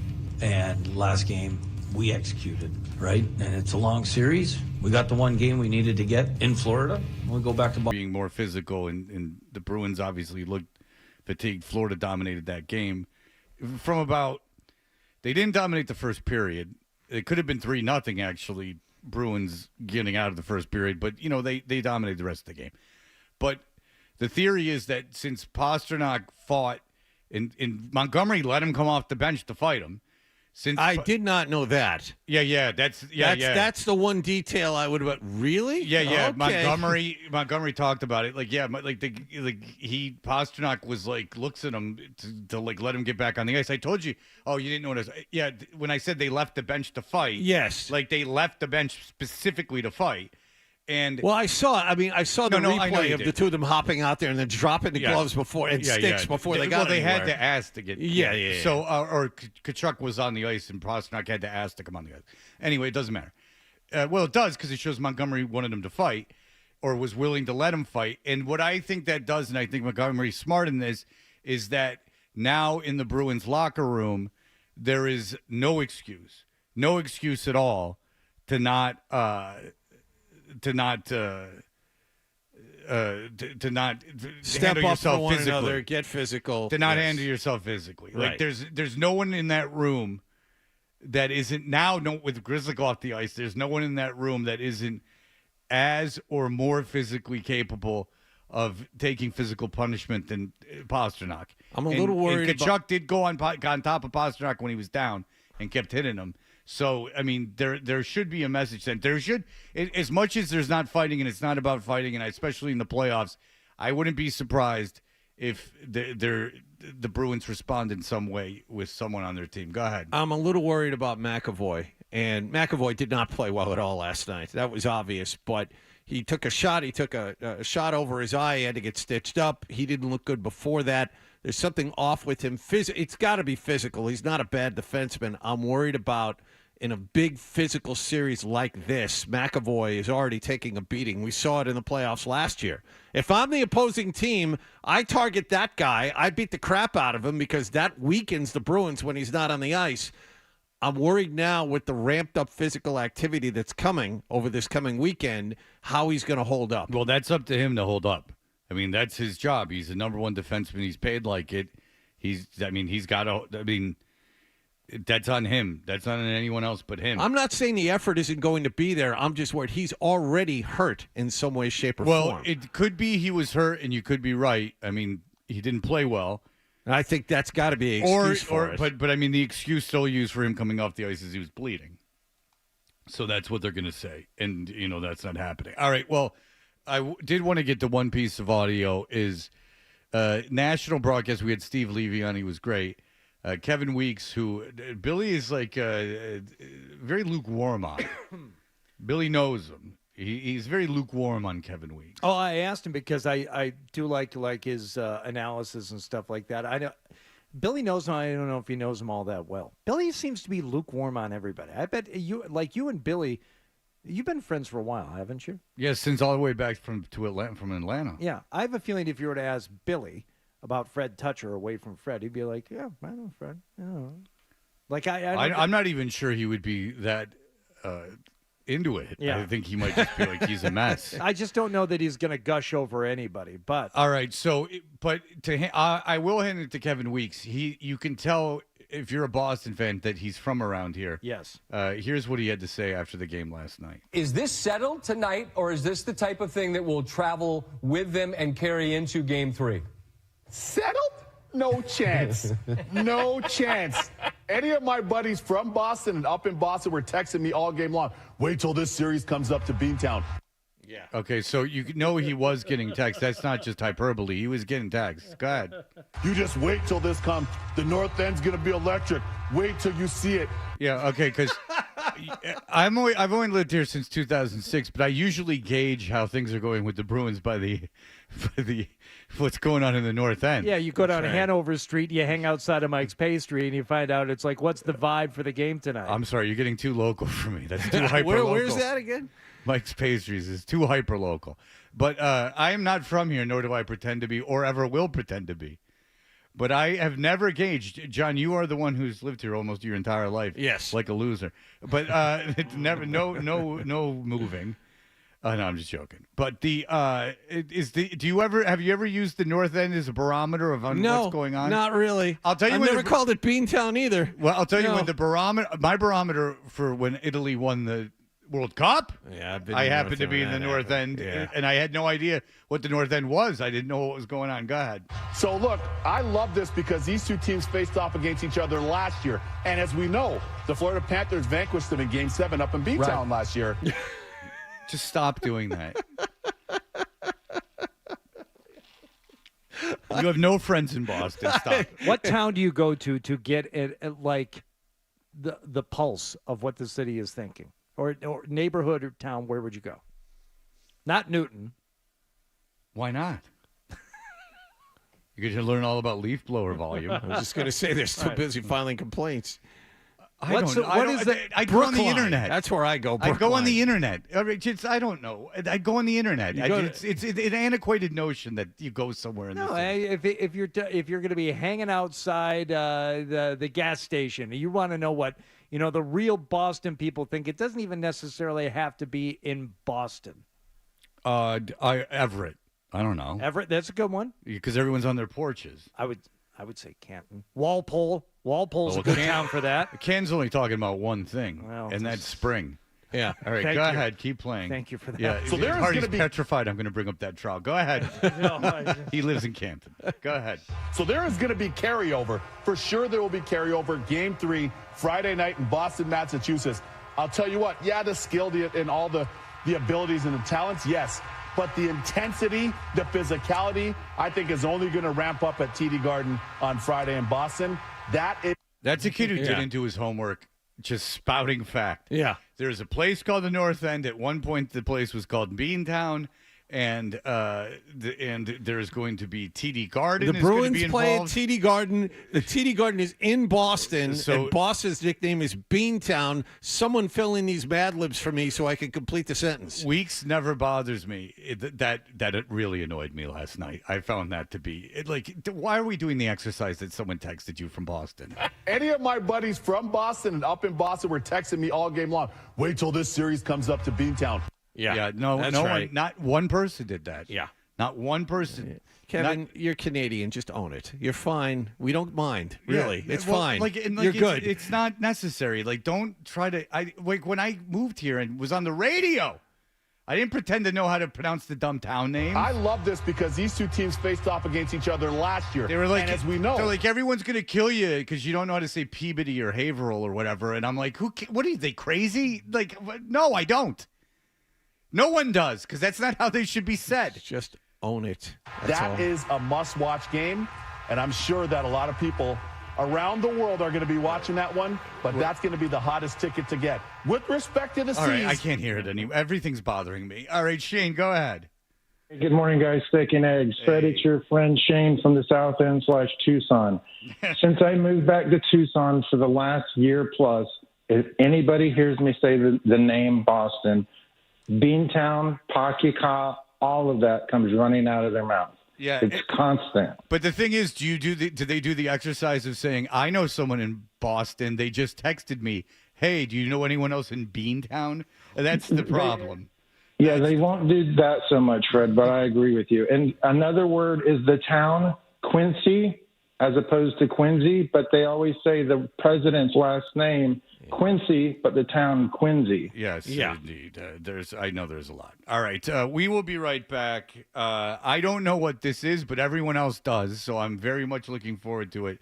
It is an address of some nature. I don't know anything. I've been kept deliberately out of the loop. I have looked at nothing on the internet. We'll be right back.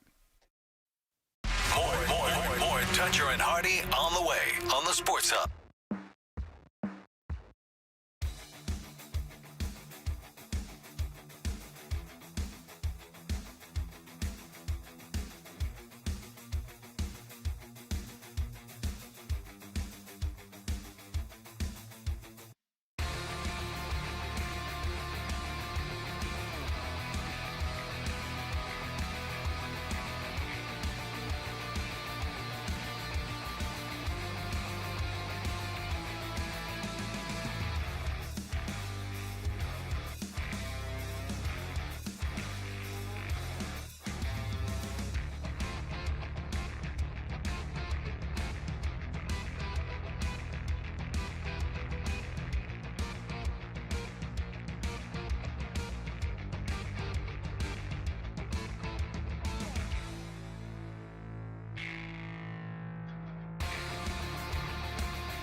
Hub, Beasley Media Group Station. Sports Hub headlines. Well, the Bruins suffered their biggest blowout loss of the season at the absolute wrong time. The Florida Panthers got 2 goals and 2 assists from Alexander Barkov and scored a 6-1 home win last night.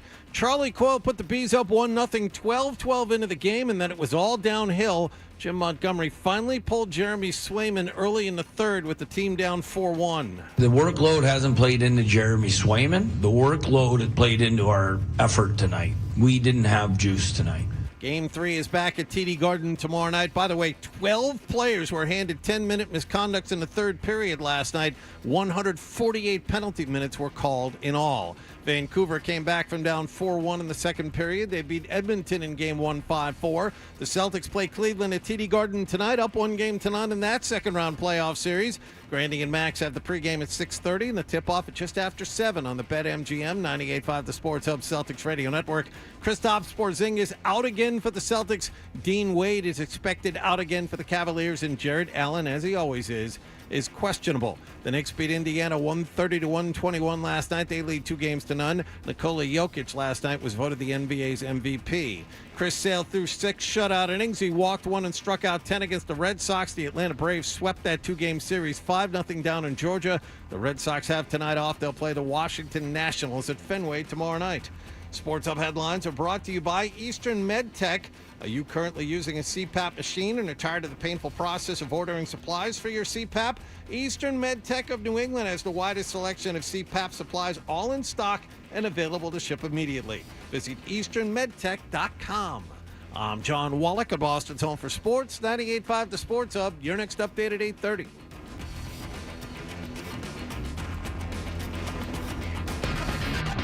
If you've got the app, you've got Spirited Sports Talk. I have one ear and I got that. 98.5 The Sports. Sportsbook, make every moment more with FanDuel. You can watch us on YouTube, and we are dressed to impress. Search 98.5 The Sports Hub on YouTube, and Kendra Middleton will be in at 9 o'clock. So there will be a female in studio, and when a female is in studio, we get upwards of 75 people on the YouTube watching it, as opposed to 5 that are normally on it. I know the people who've been on it the whole time, Riz and the like. I know those guys. Mm-hmm. Hardy's on there. You can talk to him. I just logged back on right now, and we have almost 500 people on. Oh, right my now. God. It's like Pan, who apparently his full name is Chris Pan Osu. Oh, yeah. At that State. commencement, there's got to be 50,000 people. I believe it said 60 at one point. They're very good, Fred. Very good. Thanks, guys. Many graduates. I also called Bledsoe holding the wine. Many attendees, right? So would you like to know who he is before we listen to it just a little bit? You tell me. I don't know. I think it helps. Okay. Who is this guy? He graduated from Ohio State in 99. He was also shot with a rubber bullet like Bert Breer. He worked for Pepsi. He worked for Pepsi and Facebook before starting his own company. My intent. And that's why he's such a revolutionary now. Is Bert. That's why he cuts his Vineyard Vine shirts. Is because he's still so anti-establishment after. Would Bert have graduated around that same time? I graduated in 97. I think Bert probably graduated 2001. Okay. I'm guessing. I think Bert's probably 4 or 5 years younger than me. Anyway, so this guy worked for Pepsi and Facebook, and then he started his own company, My Intent, which makes bracelets with a customer-chosen word that helps the wearer remember to live intentionally. Out of the hundreds of millions of people that have gone to Ohio State, a garbage state university, this is who they got? Yep. I mean, there's obviously has to have been, there has to be senators.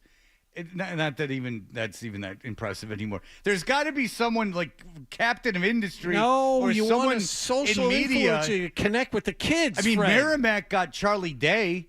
I mean, and he was awesome. And I'm not kidding. Like, Charlie Day knocked it out of the park. And I bet you the kids and the parents, everyone was psyched. It's Charlie from It's Always Sunny in Philadelphia. Did some guy who makes Pet Rock? Is that guy presenting as well? Is the man who invented the Cootie Cat shirt? So this is just what I think. I think this guy made a lot of money in tech and in the internet, and then he started, a very socially progressive company with his millions, maybe hundreds of millions, whatever. So that's what I like, is that if you're a billionaire who then makes a socially progressive company as opposed to just distributing your wealth right to those who need it. All right, very good. So here we he's go. on stage. I will explain nothing else until you listen to part of his speech, which starts off pretty normally. Mr. Chris Pan, please join me in welcoming him to the podium. Thank you, President Carter, for those kind words. Hello, Buckeye family. I feel so at home right now. Congratulations to the class of 2024. You've all worked so hard, so many late nights. I'd like to get started by moving our energy, getting our energy flowing. So if you're able to, please stand and follow my movement. Okay. Just, he's going to do something that is going to make me mad. Oh, I don't. No, I think you may even stand up. I was just going to say, follow his movement. Yeah, too, follow Fred. along, Fred. But It might if make you you're feel better. but I'm not kidding. If you're talking in front of 60,000 people and you go, if you can stand, will you stand? How about you just don't ask anyone to stand? No, you'll. So if you're in a wheelchair, go after yourself. If you're old and it's difficult for you to stand, I don't need you to get involved in this. This requires standing. How about just don't have anyone stand? Everyone sits during your stupid speech. And how about no one wants to be there?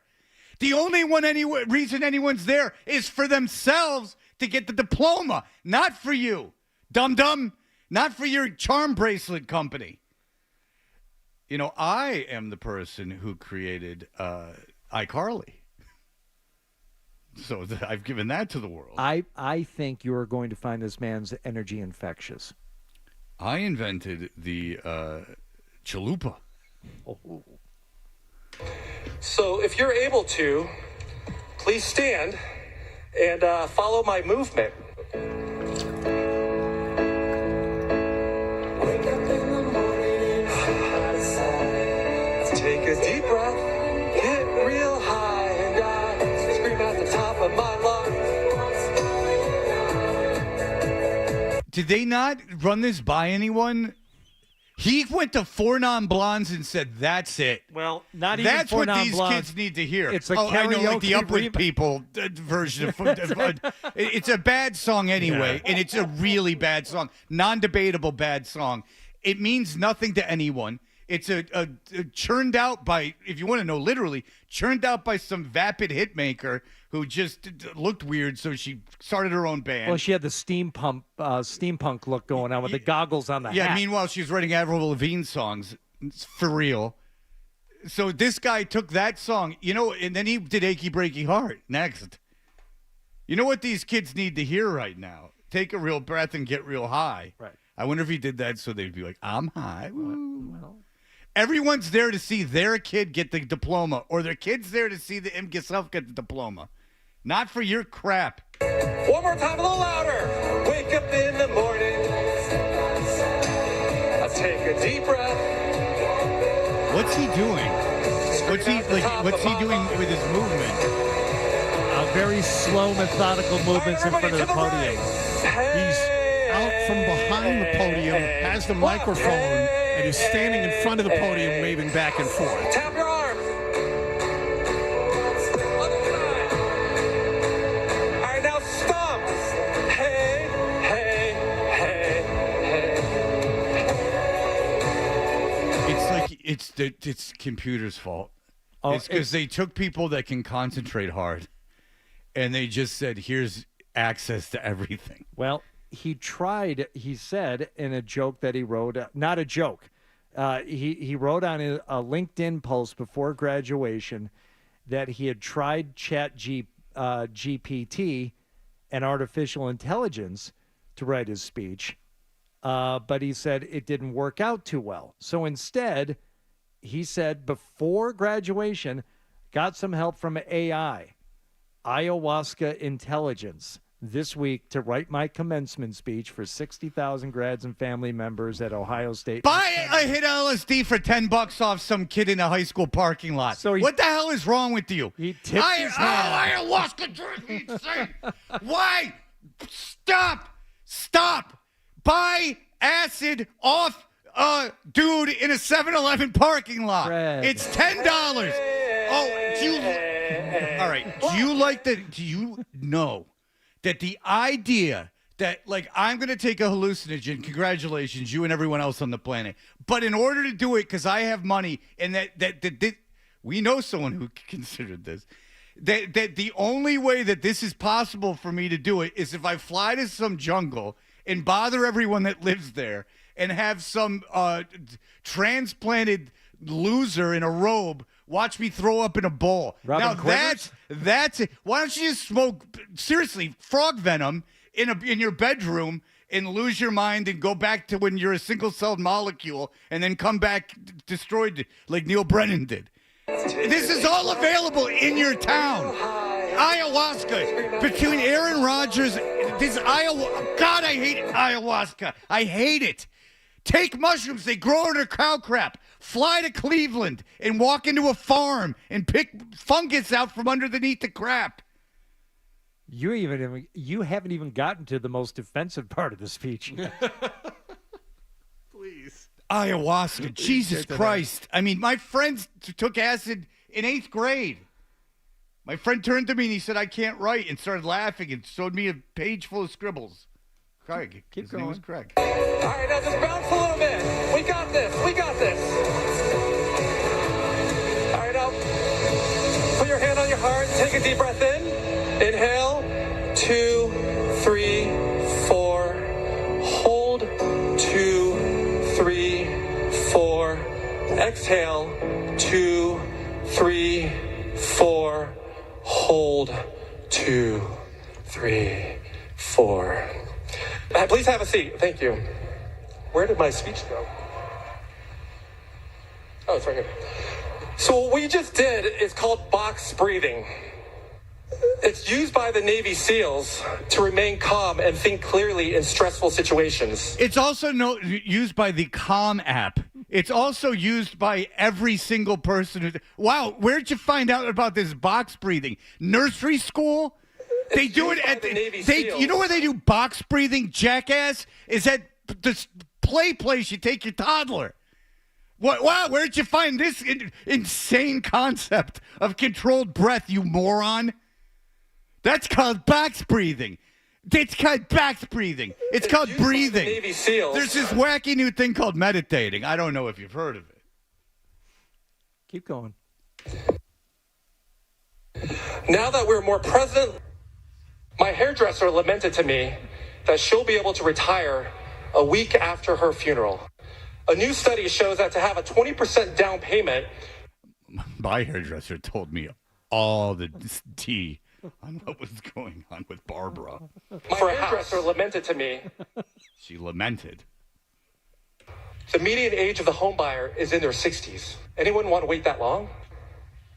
If you dream of owning a home or retiring before your funeral, then we have to become financially literate. I see Bitcoin as a very misunderstood asset class.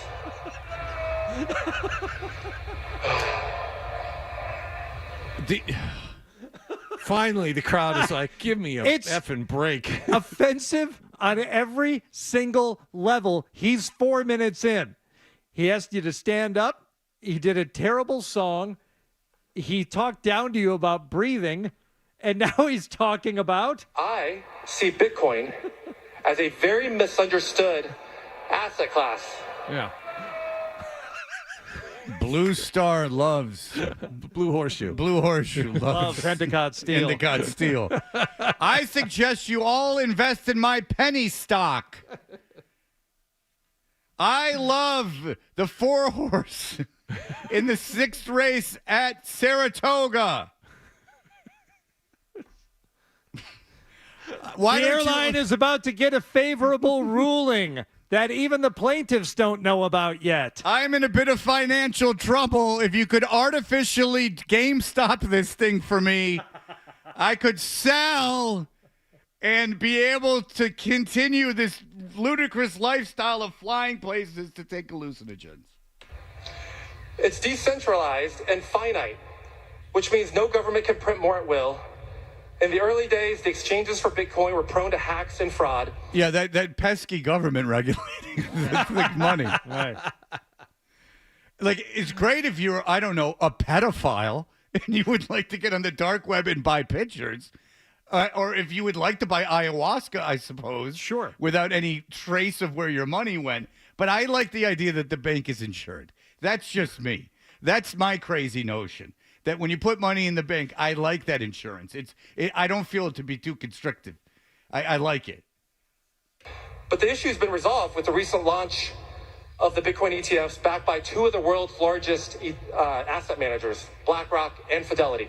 So, ladies and gentlemen, I want you to stay here, this idealistic crowd, and know that BlackRock and Fidelity, those are the names as you go about your way in this world. That is the key to happiness. Now, I have money in, obviously, BlackRock funds, but, I mean, come on. This is really inspiring. 60,000 people are sitting here listening to this. I stumbled into singing as a wellness practice after I went through a terrible breakup. Every morning, I felt so much sadness and pain. I considered taking antidepressants, but intuitively... Wow. What a bold move.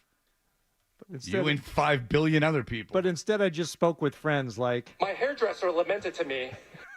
And I considered taking antidepressants. Pause for gas.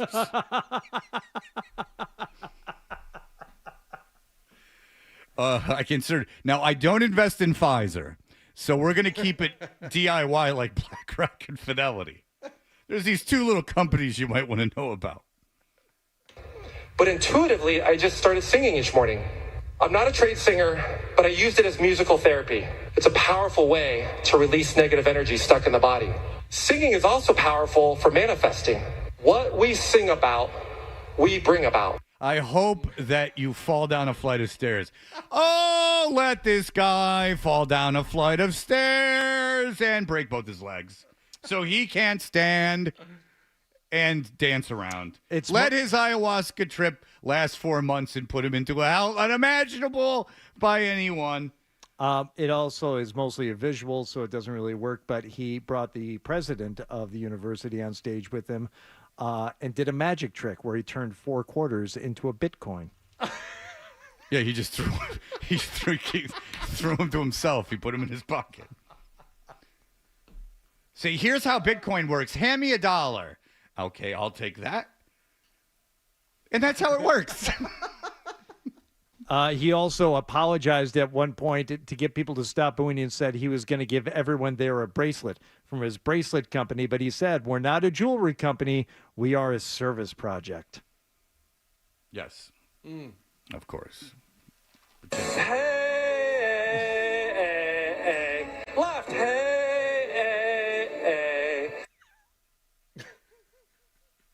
You want me to play the last time? 2, 3. I'm being told I'm four. to definitely play this last part. If you search the singing revolution, you'll see how Latvia, Lithuania, and Estonia got their independence through group singing in the late 80s. And military, the U.S. and Russia giving them military equipment. You know how the Ukraine has been able to stand up to all this? You know, is through the power of song. Yes. At the border. Yes. You know how we killed bin Laden? Singing.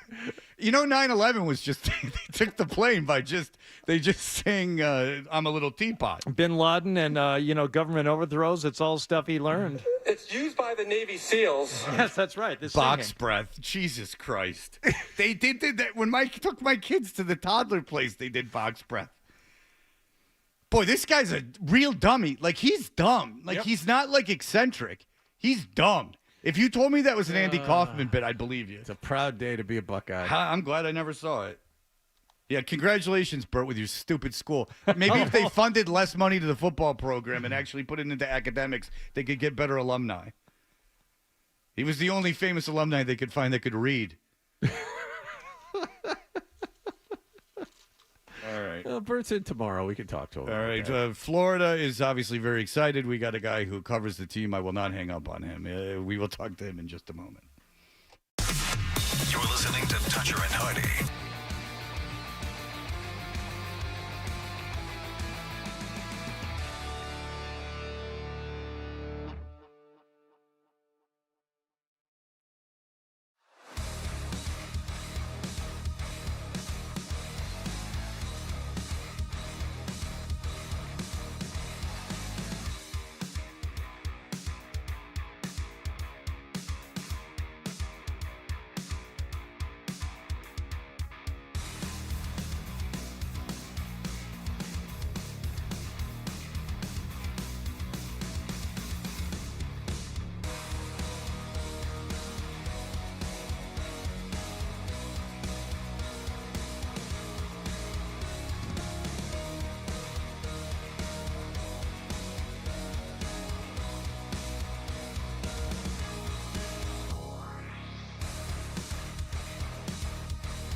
Korn. Oh, the line. band Korn. The band Korn. Okay. And as someone who's no fan of mine is very upset that they put out the Adidas and added Adidas.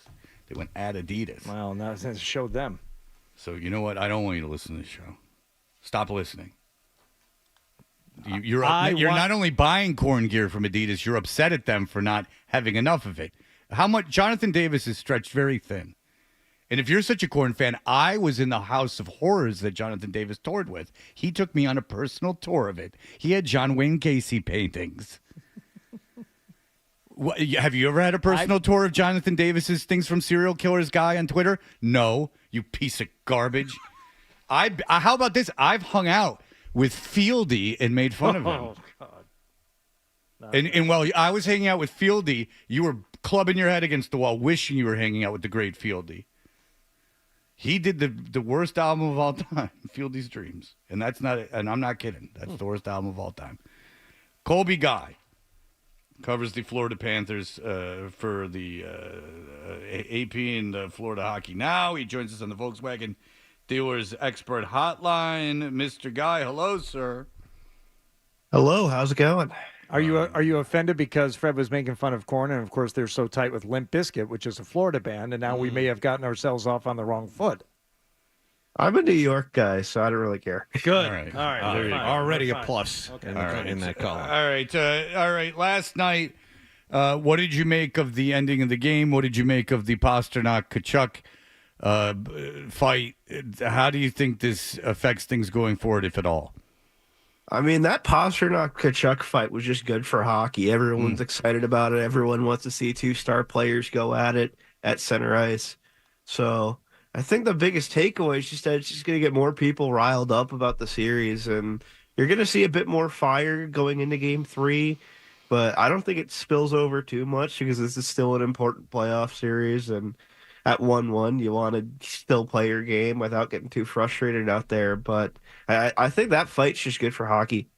What did Florida do differently in Game 2? Why the first period pretty even. What did Florida do to open things up, in your opinion? I mean, they kind of just flipped it on Boston's head from what happened in Game 1. I mean, Boston was giving them a pretty good forecheck for the first period there.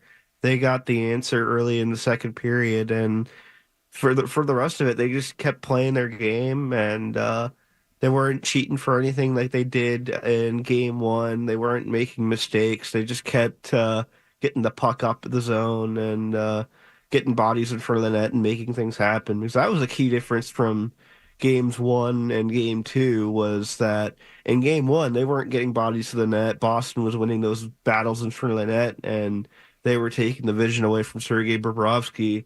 In Game 2, pretty much almost the exact same timeline, it was the Panthers getting in front of the net, taking Swayman's vision away, having a guy there to make it a bit harder on him. So I think it's almost a copy and paste of, as far as the first 45 to 50 minutes goes, it's almost a copy and paste of the script from Game 1, but you just switch the teams around. Yeah, and it seemed like the Panthers came out rested more than rusty and played so loose and so open in that Game 1, but that allowed a lot of movement through neutral zones into the attacking zone when the Bruins had the puck.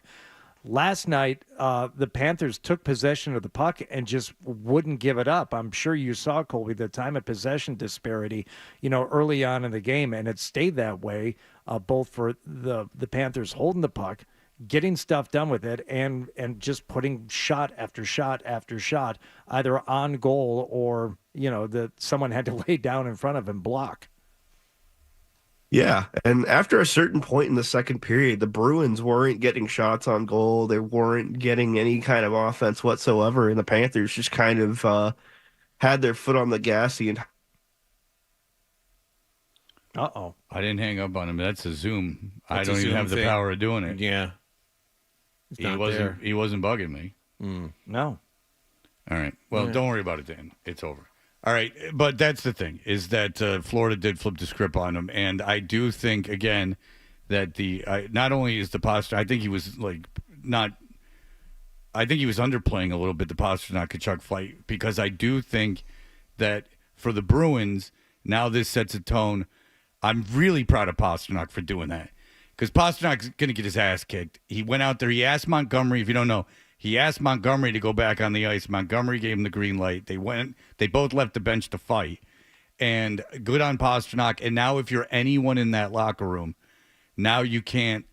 Now the gauntlet's down. Like now there will be no pussying around. You like not fighting, but now you're not gonna. You can't be the team getting the physical will of the other team exerted upon you. There's no momentum in this series. I don't think. I don't think so either. We start from scratch again. The Bruins took game 1 in a blowout. Florida took game 2 in a blowout. And regardless of how we got to the final score of both of those games, I think we are starting even. Just because Florida won by 5 doesn't mean anything carries over to tomorrow night. No. Specifically for that reason, because Pasternak dropped the gloves and fought. I think there might have been some lingering, wow, did they get pasted last night? Boy, did they have it taken to them.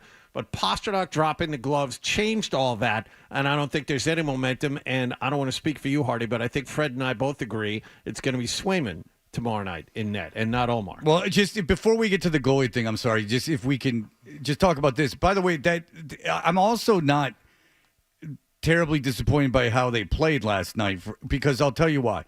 Compared to the games they lost against Toronto, where they came out completely lifeless, that game really could have been 3-0 at the end of the first period. Bruins. From the beginning of the second period till about 10 minutes left in the third, that concerned me. Florida was just so much better. Yes. The Bruins looked like they hadn't played with each other at all. Right, but John, what I'm saying is that say pucks didn't hit posts, say things happened differently, it's 3-0, and then you go from there. But also, John, the fact that they scored at the end of the second period with the second left, I mean, that's a 2-1 game going to the third period. And obviously the game's going to be played differently, right? Like having a 2-goal lead instead of a 1-goal lead, the game's going to be played differently. If the Bruins score even another goal and it's 2-0 at the end of the first period, the game's going to be played differently. So listen, the Bruins did not play well. I'm like you concerned about McAvoy. I'm not concerned about the goaltending necessarily. McAvoy's my biggest concern. I don't care. I'm not worried about Swayman at all. McAvoy really worries me. There's a chance because McAvoy didn't play well last night, but he had to leave the bench a couple times to go back in the locker room. They said because of blood, but who knows if he was. I think he was hurt before that. I think he was hurt right before that second goal, and I think we saw him trying to stay out there. He didn't have his stick, but I think he got his. You don't want to say concussion because then it's going to bring up all these questions about whether or not he should be playing and going forward. But I don't think he had a concussion because when he went back to the locker room, they obviously have a league guy that checked him for concussion. Yes, I don't think he got a concussion. Well, you're giving me the eyes. No, I think that, but that's the league. The NHL has a spotter, an eye in the sky, looking for stuff. Yeah, like that's not the Bruins just going, "Are you okay?" And he goes, "I'm okay." That's like a league. That would have been a quick trip to the quiet room if they were worried about that. I do agree. I hope it's not the case, but the fact that and Colby said it too. It's good for hockey. It's not just good for the Bruins and unfortunately good for the Panthers too. That Tkachuk and Pasternak got out there and fought and came off the bench to do it. It's good for the sport too, and it shows people watching. And I don't know if they're getting more eyeballs on it this series or this postseason because it is ESPN now. This series has some juice after last night because you never see 150 penalty minutes called in a game. A dozen 10-minute misconducts called in a 3-minute span. Does Maroons count? Yeah, he just wanted to leave. He just wanted out. And not because we need it to happen again, but because it provides that extra juice now for the series. And it gives you a better baseline story for what is now a new series. It's a best of 5 starting in game 3. There you go. Yeah. I mean, listen, they split in Florida. I never thought they'd get here. I thought for sure they were losing that Toronto series. In fact, I like them better in this series than I liked them in that Toronto series after they lost that game, the way they lost that game. No, but 5. this is great on all sorts of levels. Tkachuk is the classic bad guy that you want on your team. He's a guy that you can walk in the building tomorrow night hating immediately. That guy, if you're a Bruins fan watching the game, it brings eyeballs to it. It brings juice. We talk about juice. It brings juice to the building right away. And Pasternak said after the game, he's like, listen, to be honest with you, I'm not afraid of him. And I don't think he is afraid of him. And he also honestly said, listen, I don't really know how to fight, so that's why I fell. And good on Pasternak. Pasternak, like, as a hockey player go, I mean, he's not like a tiny kid. I mean, listen, if you played any other sport, I tower over him, fellas, let's be honest. Like, if I played hockey, if I knew how to ice skate, and I had spent years and years and years ice skating, he'd be in trouble. Yeah. Oh, I'd kick his ass. And you had hand-eye coordination? Oh, I can juggle. And you're not the only one in this room who can juggle. Wait, are you challenging him? No, Jesus Christ, I'm just going to say, you're talking to a former magician. No. Hardy juggled for a living, Yeah. and like well into his 20s. No, I learned how to juggle in elementary school. Four's your best? What'd you learn balls? with scarves?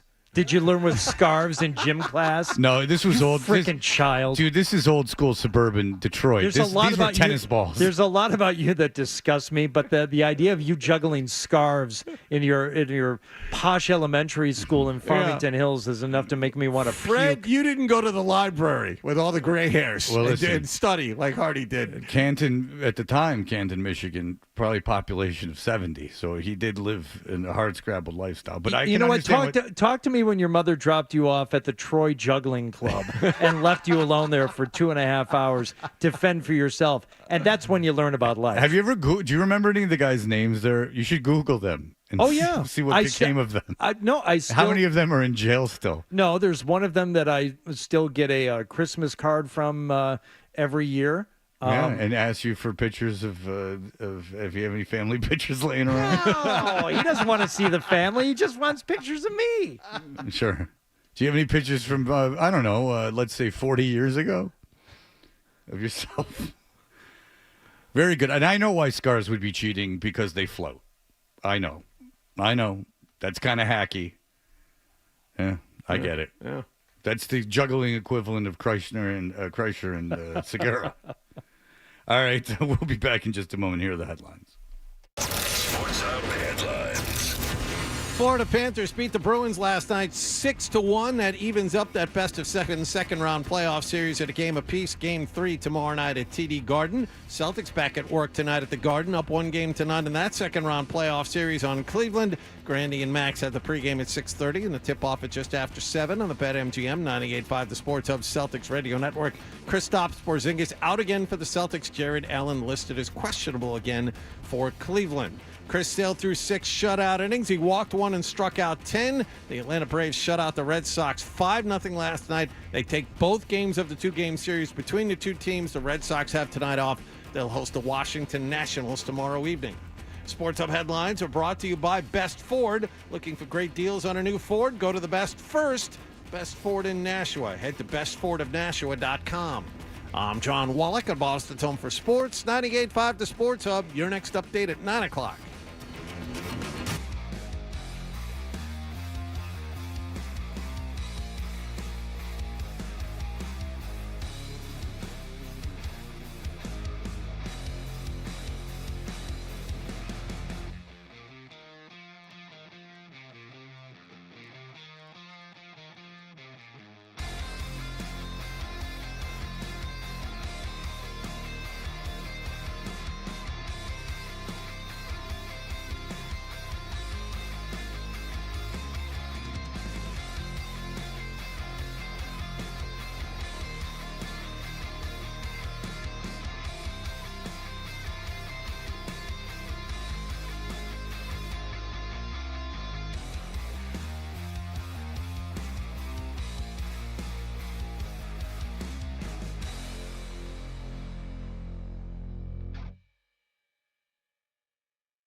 and Hardy on the Sports Hub.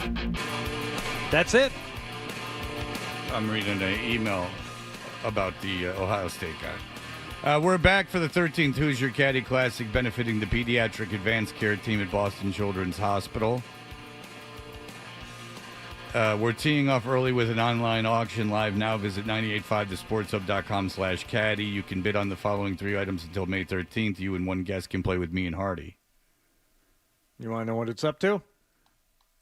Oh, God, do I? Holding steady at $1,600, the current bid to play with me and you. And Craig Finn is actually the guy who is at the high bid. Sweet. Did you hear that? No. You don't even get the reference. You No, just I said don't. sweet, and you don't get the reference. I don't. You said it No. was Holding Steady, and I said the singer for the Hold Steady. I'm working so quick, I messed guys, up. Yep. and they're all home runs. Keep up. You can't keep up with me. $15.50 for Felger and Maz. There's a Gronk signed football. Those are the early auction items right now. The rest of the tickets go on sale Tuesday morning, 10 a.m. And interesting from Hardy is that from Felger and Maz, Hardy's good friends with Maz. Everyone loves Maz, by the way, but says that that Maz would be the bigger dick playing golf. Jonah is like everyone knows he's a nice guy, but you're seeing shocks of shocks. That Maz is worse than Felger on a golf course in terms of prickish behavior. I've played a lot more with Maz than I have with Felger, but Felger is perfectly pleasant to play with. That's what my point is. In a roundabout way, without Yeah. being obvious, you're making me show my hand. I'm trying to up the bidding on Felger and Maz without being too patronizing. No, that's nice. That's nice. You feel bad for him. You're throwing him a bone. I just care about those kids. That's good. Regular foursomes for the tournament on June 10th at Brook Meadow Country Club. Mm-hmm. Loose with the country club. No, I'm just kidding. We'll go on sale Tuesday, May 14th at 10 a.m. Right. I'm playing with my 82-year-old father tomorrow. Oh. And he has trouble 9 or walking. 18? I think 18 would be. I signed up for 18, but let's just say 18's not happening. Yeah. And the course where I play is not laid out where there's like at the turn is the clubhouse.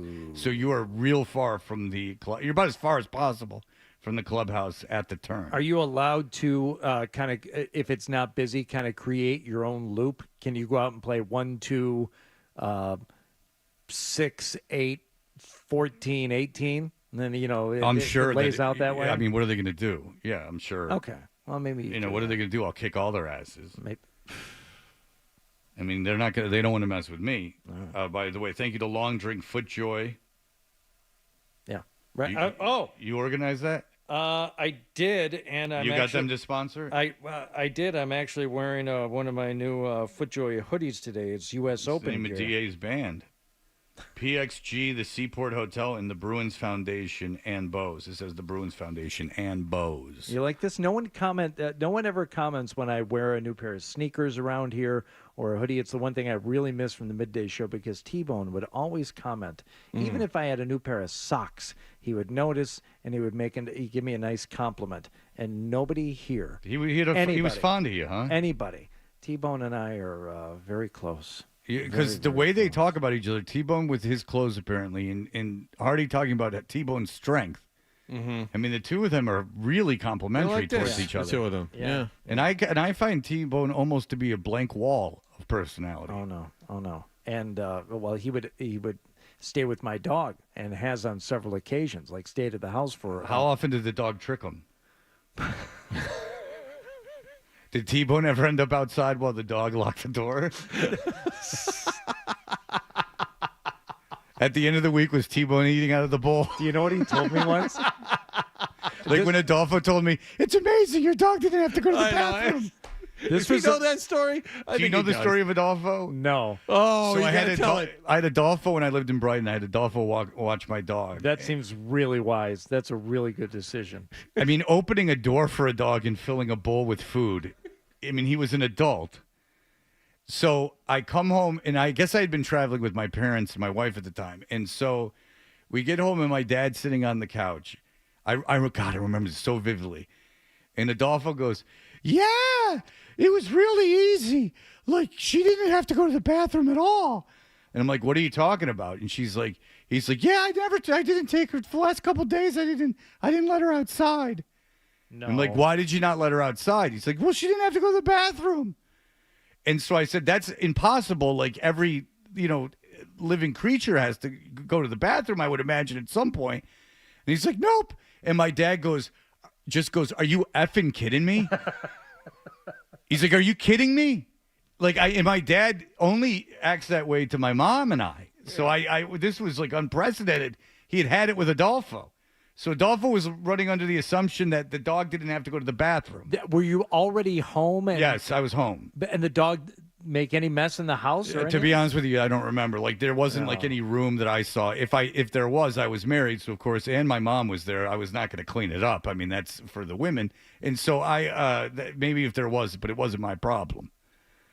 But yeah, my dad, I remember exactly. He was in the middle of the couch, and I remember him looking at Adolfo and going, "Are you," with the swear word, "Are you effing kidding me?" And Adolfo looking at him like, "No, no, I'm not." Not even realizing that he was about to get lit up. Because my dad loves dogs. That's the funny part. He's one of the, how dads love dogs more than people? Like, my dad's totally like that. Like, he likes dogs way more than people. Yeah. And especially the older he gets, he changes a little bit, but he likes dogs more than people. There was one funny thing that happened, and this was like the second or third time T-Bone had stayed at the house and was watching the dog, who sleeps in her crate. She goes into her crate at night, loves it. Good night. Love it in here. Good night. Okay. I called, to check in during the trip, and I said, "How's everything going?" He's like, "Oh, fine, except she woke me up at 5 this morning." I said, "Woke you up how? You're upstairs. She's downstairs in her crate." He's like, "Well, she didn't make any noise. I just felt her looking at me." I said, "How is she looking at you?" She's like, "She's just, standing next to the bed looking at me." I said, "How did she get out?" He said, "Well, I don't know. She just walked out of her crate." I said, "What are you all right, now tell me what you're doing every night." So I go down, I open the door to her crate. She goes in, I go upstairs. I said, "You're not closing the door to the crate?" Well, that would be entrapment. That'd be like a jail. That'd be cruel to the dog. Wouldn't it be funny if he came home and there was just this pile of peanut butter, halfway down the bed? So I don't know. The dog just kept waking me up by licking me. He'd put the dog in the crate, but then leaving the door wide open. And I assume 45 seconds later, she's like, "Oh, this is awesome. I can go sleep anywhere I want." And was on the couch, probably almost certainly on our bed. Mm-hmm. But then, that one morning, hey, I came in here to see you. Well, what do you say I we just get liked up, have a little breakfast? That the glance woke him up. The energy in the room shifted as such that T-Bone moved his entire body. He's very watchful of everything, yes. Yeah. You love that kid. Yep. Yeah. John, one day we'll get there. And one day we'll get there. I aspired to this. All right. Kendra Middleton is here. You and Kendra are like that. Huh? The two of you. Yeah. Together. Oh, yeah. Yeah. The two of you got it like that. Yeah. We finish each other's sentences. Oh, wow. Now I feel better. All right. We will be back in just a moment. You're listening to Toucher and Hardy on the Sport.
He's reportedly agreed to a 4-year contract. Nikola Jokic voted the NBA's MVP. Red Sox lost in Atlanta last night, 5-0. Chris Sale's 6 shutout innings for the winners. Sox have tonight off. They'll play the Washington Nationals at Fenway tomorrow evening. Sports Hub headlines are driven by the Albrecht Auto Group, Zoe's Auto Dealer. Get respect at Albrecht with 7 locations and thousands of new and pre-owned vehicles. Get the right vehicle at the right price now at albrechtauto.com. I'm John Wallach at Boston's Home for Sports, 98.5 The Sports Hub. Your next update at 9:30. Listen to it, laugh at it, get mad at it, agree with it, argue about it. It is Boston Sports. Boston Sports. And it is all we do. 98.5 The Sports Hub. Now, more Tuncher and Hardy on the Sports Hub. Hey! What's up, everybody? We are the Toucher and Hardy Show. We're brought to you by FanDuel Sportsbook. Make every moment more with FanDuel. You can watch us on YouTube. Just, Kendra, do you smash the subscribe button? Yes. And then, and then you're on the, now the reason for that is. Comment, subscribe. Yeah. And then you're on an algorithm. Yeah. Yeah. And so, what I like is if it's you say something like how to hang a picture, and then a more accurate one is like how to get my dog to stop biting me, and then you go to YouTube and you put in how do I get my dog to stop biting me, and then there's a dog trainer, and for 15 minutes they announce that you should be subscribing to their channel and who they are, and you're like, don't you understand? I'm in a situation where my dog's actively biting me. Could you just cut into this should be 10 seconds. Yeah, like spray water. Like, that should be what it says, and then I know, which is ultimately what Kendra said to do. Do you ever go on any, YouTube rabbit holes that are just... Every single day. Me too. Every single day. Yeah. And do you ever get suggested videos on YouTube that have under 1,000 views? Yeah. And they've been up for 2 years? Yeah. And you're like, why is this coming to me? Yeah. Like, less than 1,000 people in 3 years have watched this video, yet here it is. And here I am watching it. I went down a real rabbit hole of looking at wet koalas one time. Have you ever seen a wet koala? They're so scary. Why? When they see a male? Oh my gosh, Google wet koala. Seriously, Hardy, it is the scariest thing you'll ever see in your life. And they attack people. Koala looking at a playground. Oh, okay. She's not lying. But yeah, I kept getting suggested all these crazy videos of wet koalas because I guess I Googled them one time and maybe 300 views on the whole She saw the Burt Reynolds of the koala kingdom. Yeah. They're really scary. And became naturally lubricated. Kendra, I've seen you outside of the studio twice now. Yes. I saw you, and she was with her gentleman caller again. Oh my God. And we got Can along we make famously. it clear that he is not my boyfriend and never will be? He's just someone you travel with. Travel? What are you talking about? He was at the Revs game with you, and he was at this F1 He's event in my with you. friend group. Careful. Koala is also a term within a certain community, too. So if you Google wet koala, there will be different types of images that pop up. All right, now you have to define koala. Interesting. I don't know. In the gay community, what does koala mean? I assume it is somebody that's like a guy next door. That could be a dude drinking next to you at the bar. John with is the rainbow tie typing on. so fast over here. I'm curious Research. now. But I'll tell you, it appears to be somebody who has certain characteristics of a bear with the beard and the hairy chest, but is shorter in stature and much slimmer. Did you not know that that's a koala? bears are things in... look at the man. In the gay community? No, that's what he's saying, is that they're like smaller bears. Okay. Yeah. I'll tell you, the gay people love to love categories. There is no shortage of categories. What was I called? An otter or something? I thought you were the rugged double bear. I thought you were a rugged double bear. Yeah. A rugged double bear, but then there was something like weird, and we looked it up, and it was such this really specific thing of like guy like really wanting sex. What did Hardy just find? Just closing the search window, that's all. Yeah. I'm fine. I'm good. What'd you see? That was quite the reaction. It's another koala. Yeah. What'd you the, see? The koala. Is it a power bottom situation? No. It wasn't anything that graphic, but I just... Oh, well, then that I'm all sucks. done looking. I'm all done. All right. So anyway, I was nice to the guy this time, wasn't I? I went out of my way. I don't know. I was running around, but yes, what I saw was nice. Kendra, it was charming. He's just in my friend group. Kendra, when I was gone, did everyone in your friend group say, you know what, that Fred, you're lucky to know him? I actually did. Well, so you also said my friend Mairead at the Revs game said that you were charming, and she said no such thing. I never said she said I was charming. Yes, you did. I said I was charming.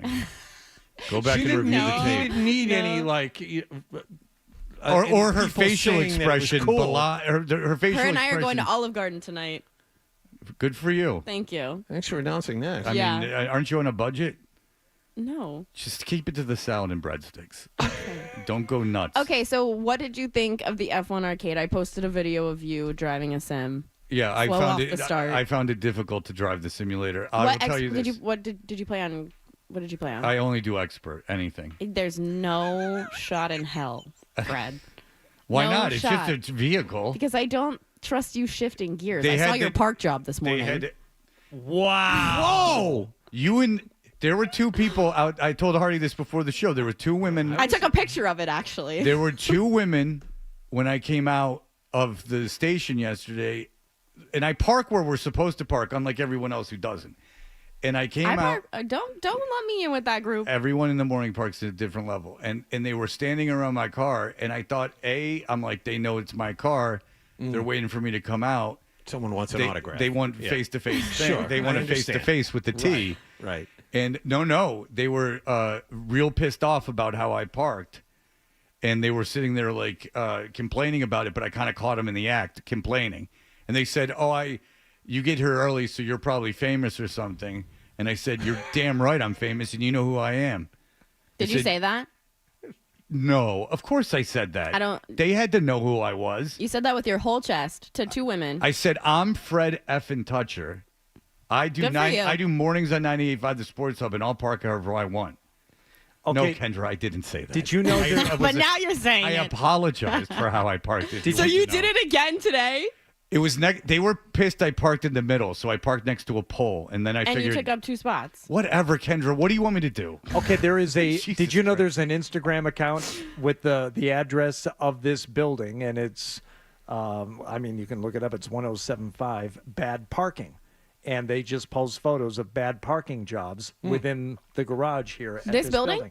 Yes. Maybe they were getting a picture of my car for the website. Well, no one knows who this person is who started this account. Well, it's damning. I'll tell you that. I wouldn't want to be featured in the likes of that. Well, I will tell you this. There's one person I know that has been featured twice already. By the name of Scott Zolak? Is it Scott? Of course it is. Okay. He's You and Zolak. famous for taking up 4 spots parking Well, in job. fairness, he doesn't pay for his car. We should just So call he's- him 4 Say Spot 1, Scott. 2, 3, 4.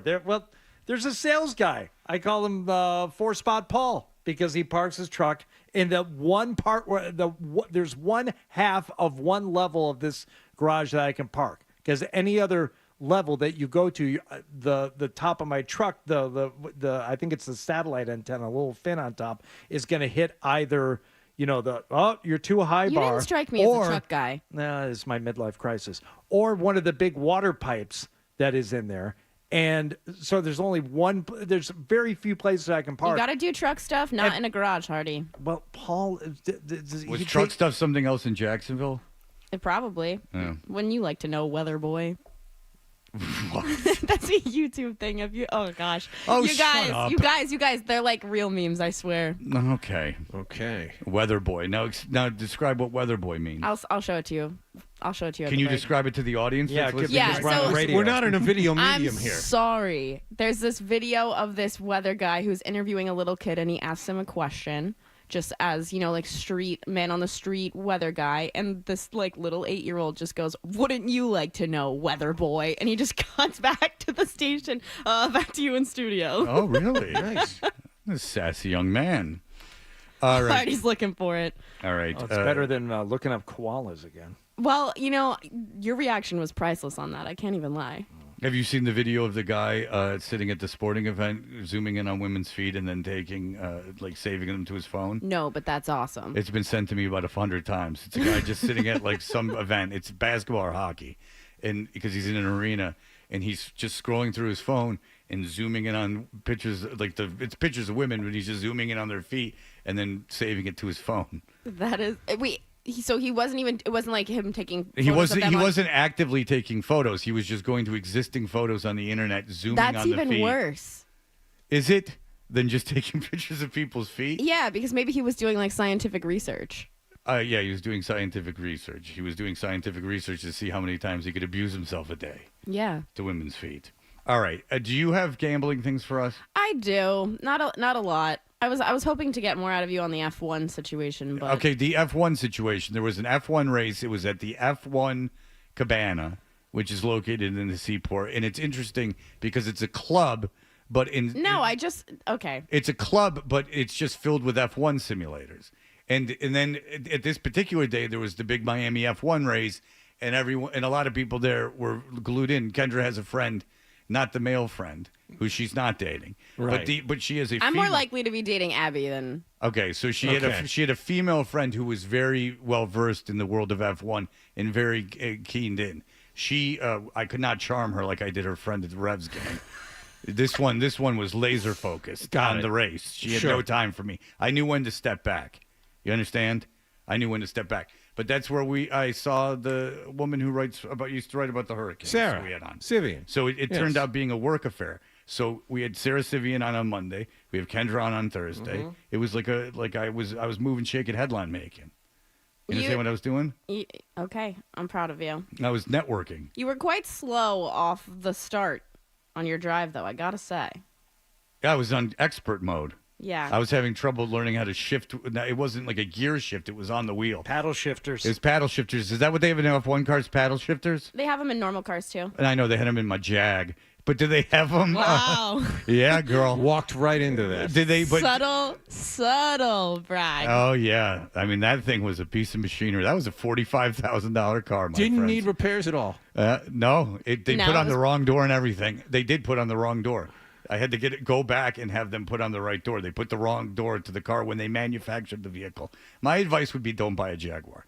But in the F1 cars, they're paddle shifting. Yeah. They Isn't have that like a little it's basically effeminate? like a giant video game remote control that sits in their car that they have. Isn't that not in the spirit of racing, Kendra Middleton? I don't know. I think it's Did they have the clutch that they Yeah. had to push with their foot? yeah. Well, so they shift gears on the remote thing, but you have your gas and your brake. Yeah. Right, but they shift But gears everything entirely. else is Kendra, I just looked up Weather Boy, and I didn't even need to investigate further to know that it was fake. It's the meteorologist's son. Oh, well. It's a put on. It's a super famous video. It's a work. She was still a just super using it famous as a video. turn of phrase to gloat over us that she is familiar with it. Oh my gosh. You're such a lame. Yeah, now you're a weather boy lame. All right. You're a wet Yeah. koala Put you- lame weather boy. Oh, Put a you wet in ko- your place. A wet koala, Don't you I feel could get like- by. don't you feel I've also found out that weather boy is something that you don't necessarily want to, search extensively. Oh, that Oh, means it's another. What yeah, is it's another with you thing. and the back Yeah, end of the internet today? I could see a weather boy seeing someone who enjoys a shower. That's what I just found. Depends on how, Oh my what God. faucet's Hardy, turned on. what If you know what I'm saying. search engine What are you you talking? using? I know exactly what you're talking I about. need to turn safe search back on. What search engine are you using? Giggle. I had a, It's not Google. It's I had a Giggle. friend who, if you came over and if you were a date of his and you came over and he said, "Would you mind standing in the tub?" Yeah. You had to be willing to cross a certain threshold. At We that were point. fine until you showed up. I don't know. I heard the ayahuasca rant.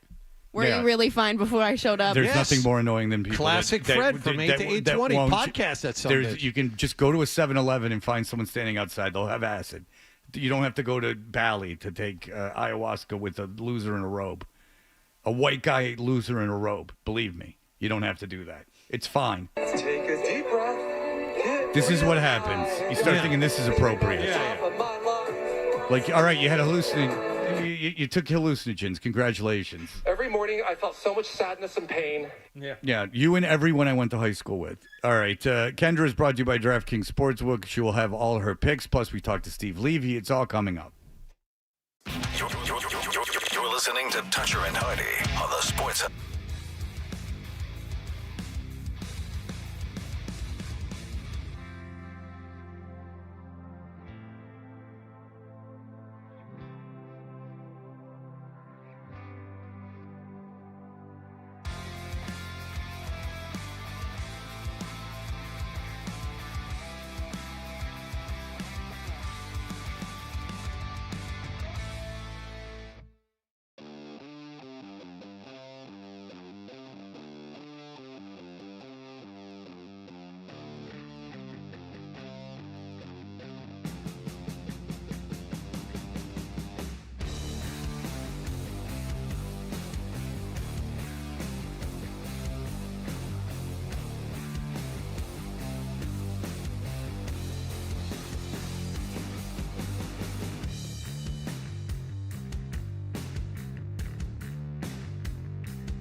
face off against the Florida Panthers. It's Game 3 of the NHL playoffs. Right on the stop with his right leg. Pre-game at 6:30. Face off at 7. Judd Surratt and Bob Beers have all the play-by-play on your home of the Bees. 98.5, the Sports Hub. Ta-da! We're back with Toucher and Hardy on 98.5 The Sports Hub. Hey, we are Toucher and Hardy. Kendra Middleton is here. And we are going to talk about gambling.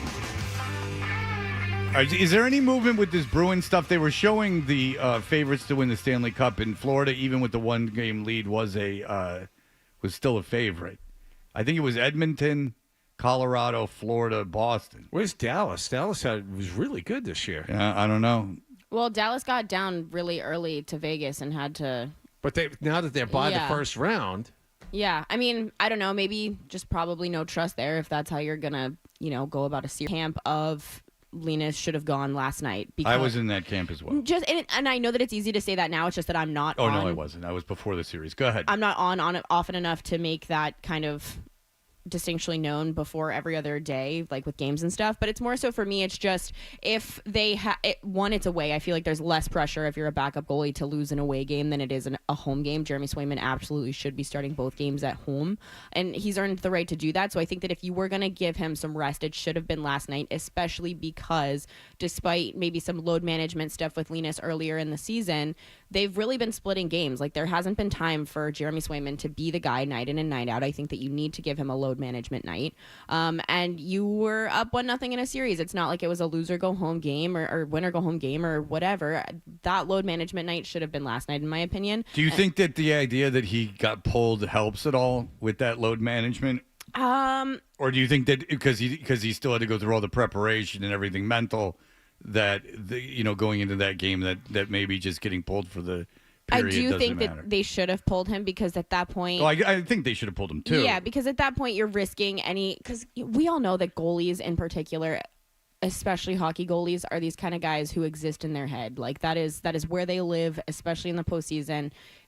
A lot of people most teams win a Stanley Cup because they ride the back of their goalie. And so you risk his kind of mentality, I think, if you don't pull him, or God forbid he gets hurt, you should have given him the load management game. It's easy to say that now. I don't think it had anything to do with load management and getting pulled last night, but if we're moving forward and you're looking, toward a long series, which this feels like it's going to be now, I could make more of a case for it now. I still wouldn't do it. I'd stick with Swayman, and I wouldn't ever give Allmark. He wasn't tired last night. My thing, though, is, just does him not playing a period of hockey qualify as rest? No. I don't think so. No, I agree. I don't think I think it does, just in the fact that it left time for him to not get hurt. And I think that when you accumulate everything into that moment, that helps. So the Florida Panthers right now at this moment are second only to the Avalanche in terms of betting to win the Stanley Cup. Plus 430 behind the Avalanche at plus 410. Bruins are way down the list, tied with the Hurricanes at plus 900. Yeah, these numbers were before the Bruins had lost the game, or before they were down in the game. They might have even been up a goal at that point when those numbers were coming out. Do you bet hockey? Is this something that you bet on? I don't bet regular season hockey. I think that I don't bet a lot of regular season hockey. I bet a lot of regular season NBA. I bet a lot of postseason hockey. And I don't bet a lot of postseason basketball. Do you think, do you think the league wants the Knicks to win, Kendra Middleton? Do you think that's affecting the officiating? Carlisle went nuts after the game last night, and he should have gone nuts after game one. This is pretty bad. I don't think that the refs are necessarily told by the commissioner, screw the series, but Madison Square Garden's doing something to these officials. What I saw last night, it wasn't the officials. It's the fact that Brunson missed most of the first half and they didn't capitalize on that. No, but again, Carlisle went nuts after the game, and even Knicks fans, even New York radio is saying the Knicks were given game one. See, I would say it's more that I think a Boston-New York matchup would be great. Yeah. Sure. For the NBA. In both sports. Do you think that are you in the Joe Murray camp that thinks that that's that there's a wrangle? Yeah. Well, they're pretty bad at it then. Well, because it couldn't be more obvious. But like that happens all the time in sports. How often do we sit here and we bitch about refereeing and how it changes series and how it winds up with how all these perfect storylines wound up coming out in the NFL with all the matchups that lined up and everything like that. It is what it is. Like it is what it is. Do you think they're rigging the New York series? I think that all professional sports, with the way that everybody has a hand in these gambling everything right now, I think that for sure. And you think that they would be that bad at it? Is that they would make it as obvious they have?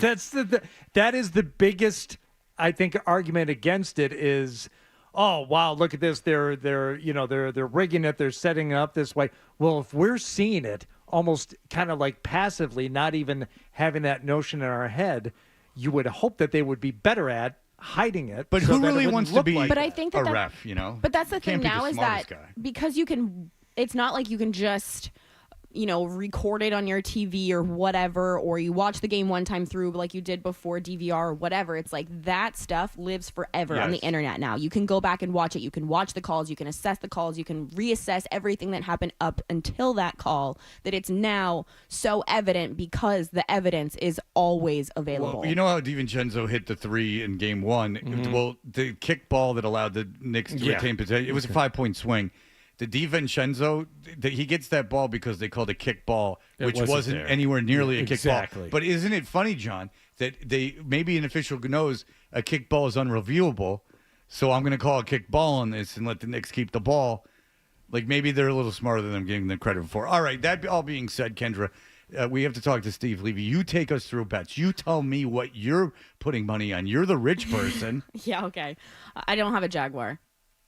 No, you had a BMW. You don't want a Jaguar. You had We just a went through that. BMW. Yes. Which is so much less expensive.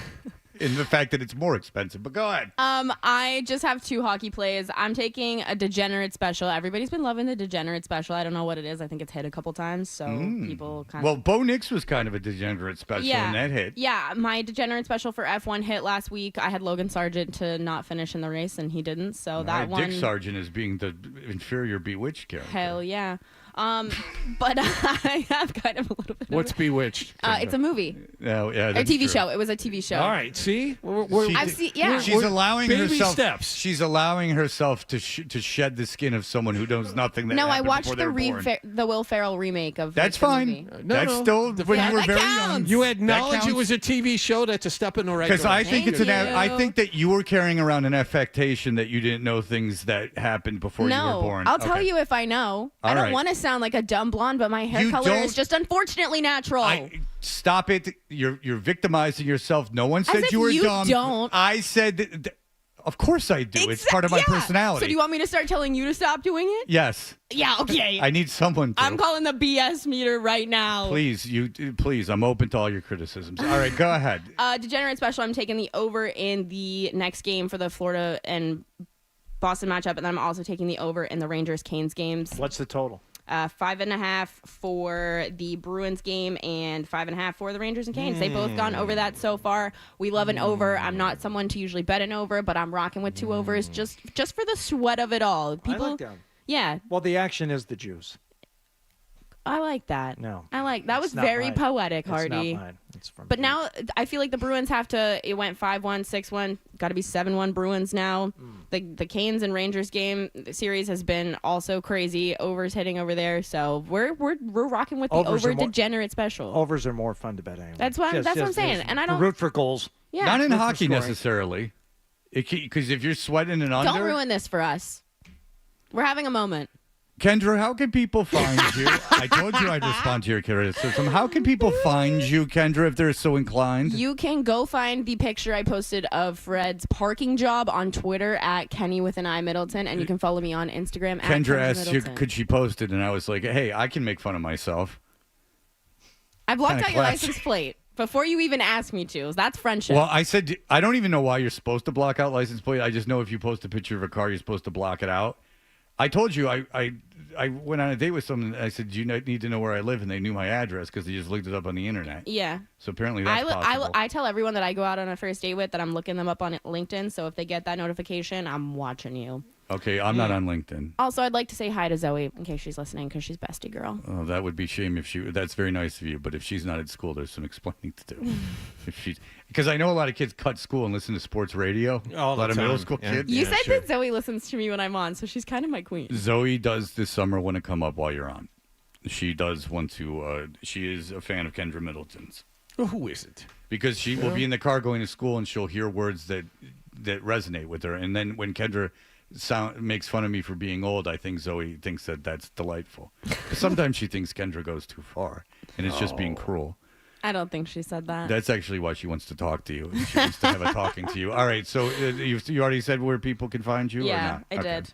Very good. Steve Levy. You know Steve Levy? I do. We've met a few times. He co-owns my favorite sports bar in town. The greatest bar? Correct. He still co-owns it? Yeah. And that's still a bar? Yeah. And that's your favorite bar? It's my favorite. Do you go to the greatest bar all the time? All the time. All the time. All right. You can catch me there. They have the best chicken tenders in the city. If you don't believe me, go get them. So it used And to it's be next the to a Hooters. dispensary. Playboy Crystal used to work at the Hooters right by there. Is that right? Mm-hmm. All right, Kendra. Okay. Thank you for your time. Bye, boys.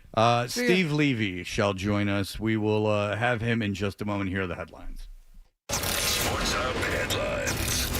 The Florida Panthers got 2 goals and 2 assists from Alexander Barkov. They scored a 6-1 home win last night over the Bruins. Charlie Coyle, the lone goal for the Bruins in the loss. This best-of-7 second-round playoff series is now even in a game apiece. Game 3 is back at TD Garden tomorrow night. As for the Celtics, they will play at the Garden this evening, up 1-0 in that second-round playoff series with Cleveland. Grandy and Max have the pregame at 6:30 and the tip-off at just after 7 on the BetMGM 98.5 The Sports Hub Celtics Radio Network. Kristaps Porzingis out again for the Green. The Charlotte Hornets have, as of this morning, hired Celtics top assistant Charles Lee as their new head coach. And Chris Sale threw 6 shutout innings. He walked 1 and struck out 10 against the Red Sox last night. The Atlanta Braves swept the 2-game series between the two teams, gave a 5-0 win. The Sox have tonight off. They're back home to play the Washington Nationals tomorrow evening. Sports Hub headlines are driven by Polestar Boston. They're teaming up with Boston goalie Linus Ullmark to save you from boring electric vehicles. See the Polestar 2 at Polestar Boston in Alston today. Tell them Linus sent you. I'm John Wallach on Boston's Home for Sports, 98.5 The Sports Hub. Your next update at 10 o'clock.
Hardy brought to you by FanDuel Sportsbook. Make every moment more with FanDuel. He's going to like this. Steve Levy is one of ESPN's signature voices. Signature voices? Wow. Whoa. It's like it's like you know. That's impressive. It's like a Steve Balboni. That's signed exactly ball. how the comparison I would have made. Yes. He leads ESPN's NHL studio team. And Steve joins us on the Volkswagen Dealers Expert Hotline. Steve Levy, hello, sir. No, man, don't stop. Keep reading the back of my baseball card. That sounds cool. I can read you a text that I got from Scott Zolak. Scott Zolak, Okay, who clean? is on the station, he said, tell Steve hi, great effing guy. Steve Yeah, Levy. he's got good taste in people. He's a hell of a guy, too. You've never gone into business with Scott, have you? Not any kind of legal business, no. No. I was wondering because he's one of these guys. He's got side deals going. Speaking engagements and things of that. Constant. Yes. Signature voice sounds like something you would put on a business card. Like some salespeople at radio stations will have senior account executive. I don't know if it means anything, but it sounds good. Like signature voice. You could put that on a card and hand it out to people, Steve. I think it just means I'm old and I've been there a long time, Yeah. Well, listen, that's not the worst thing in the world. They're all done. All good. Before we get to the Bruins series, where you were the one guy at ESPN that predicted the Bruins to win this series boldly, because I don't think any of us did. How does it feel now that ESPN's got hockey back? You've always been a hockey guy. You've always been one of the hockey guys, one of the 2 or 3 hockey guys at ESPN. It was you and Barry Melrose for a while. Him and Barry Melrose, him and Butchergrass. How does it feel now that ESPN's got hockey back? Because for a while, it was pretty much ignored by them. You're a hockey guy. How's it feel? No, man, it feels great. I remember losing it, the first time around. It was like, losing a family member. Piece of your soul is sort of ripped out. And so it felt like redemption getting it back, and I think we feel whole again. And, I think the players really wanted it. You never knew where to find it. All these other channels are out there, and you're on the road in the hotel room, you can't find it. I think people really enjoy the fact that it's on ESPN because they know where they can find the games. And I think also we do a really good job with the other stuff. Like at the end of the games, the star of the game is on with Scott Van Pelt. Pardon the interruption, like non-hockey shows. The morning shows are having, PK Subban on, hockey talk, and McAfee's got hockey on all the time now. And so I would think the league is very pleased, and the ratings are up everywhere, but certainly in the building in Bristol, there are so many lovers of the sport of hockey. And, behind-the-scenes people, the camera guys, the audio people, all the research people. So just so many hockey lovers, so many people from this area, grew up with the sport. And, man, that was a dark day in Bristol when we first lost it, and so we were thrilled to get it back. Yeah, it's good for the game. It's definitely good for the game. It was on garbage networks before, in the period of time. Versus had it for a while. Oh, who knows who had it? It was terrible. Oh, the Outdoor Life Network or something. Yeah, that's right. OLN. Yeah. That's right. It was like the most JV situation of all time. All right, Steve, what made you think the Bruins can win this series before it started? So, honestly, I didn't think it was that crazy a pick. And, I knew I'd be in the minority, but I didn't think I'd be alone of our, 25 people that make picks at ESPN. So, and I picked it in 7, which is, a virtual coin flip. But like I said, B's in 4 or 5. So I just thought the experience of everything the Bruins have been through, I do believe in some karma, comes around, goes around after last season. And I just thought the way the Bruins were playing, pretty much down the stretch, outside like the one that last regular season game, that could have made a difference. But I just thought the Bruins have a quality team, and their high end guys can match up with other teams' high end guys. And I expected the goalie rotation to be stellar. And of course, we now know there is no goalie rotation. Yeah. And we'll see. And by the way, there shouldn't be any panic last night. This series has gone exactly according to my script, and you'll see an overtime game in the next 2 games in Boston, and probably a 1-goal game with an empty net, and they'll split, and they'll go back, and it'll be best of 3, starting in Sunrise in a few days from now. So I think this is exactly where I thought the series would be. I do buy into the fact that the team coming off the 7-game series gets the jump, and the other team's sitting around for a week. I think we saw that in Game 1 with Boston. We really saw it in Dallas, Colorado, too. Dallas had a 3-0 lead in that game before they, gacked that one up. So, and then it wears off, right? And then the second game, the emotion and the adrenaline boost, that wears off. The home team says, hey, wait a second, we're in a series here. And that's why we're 1-1 now. But people should not forget, I mean, Florida's a terrific team. I think they were the Stanley Cup favorite for most of the regular season. So they're going to push back. They're going to fight back. And this has all the makings of a really good, long series. What did you make of Pasternak and Tkachuk fighting last night? I loved it. I'm the old school guy. I'm afraid in, 10 years from now that fighting will really be outlawed. Like not a 5-minute major will be cause for suspension. I would hate that. Why? So, Why do you think that? I'm always curious to that because I don't think you're wrong. But what is the motivation for that? How does that help the league? It's society. That's how these things sort of evolve, and just a lot of people get involved, and there are some good reasons on both sides. But I've always been, I love the fights. I think it's great. I think it's a piece of the game. Now it's not my kid playing, right? It's not my kid taking those, bare knuckle punches. So I understand the other side of it. But I love the entertainment value. I love the anticipation.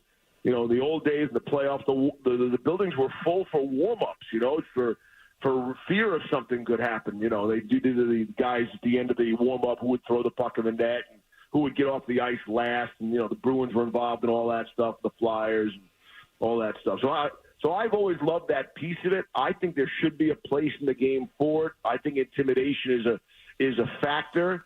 And I loved what Pasternak did last night. I thought the conversation was hysterical.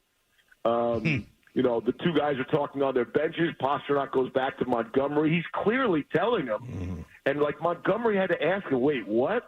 Say it again? He couldn't believe. And then he's like, oh, okay. And, as long as Pasta doesn't bust a knuckle on Tkachuk's, visor, it's game on. It's all good. And I think it's great. Pasta's got the letter on his sweater for a reason. I loved his comments after the game. And I'm sure the respect for Pasternak, which was already evident in his own room, is jacked up even more. You don't have to win the fight. You just have to be willing to fight. And, Tkachuk's been involved in that kind of stuff a lot more than Pasternak. So I love the whole thing, and I think it adds intrigue to the series.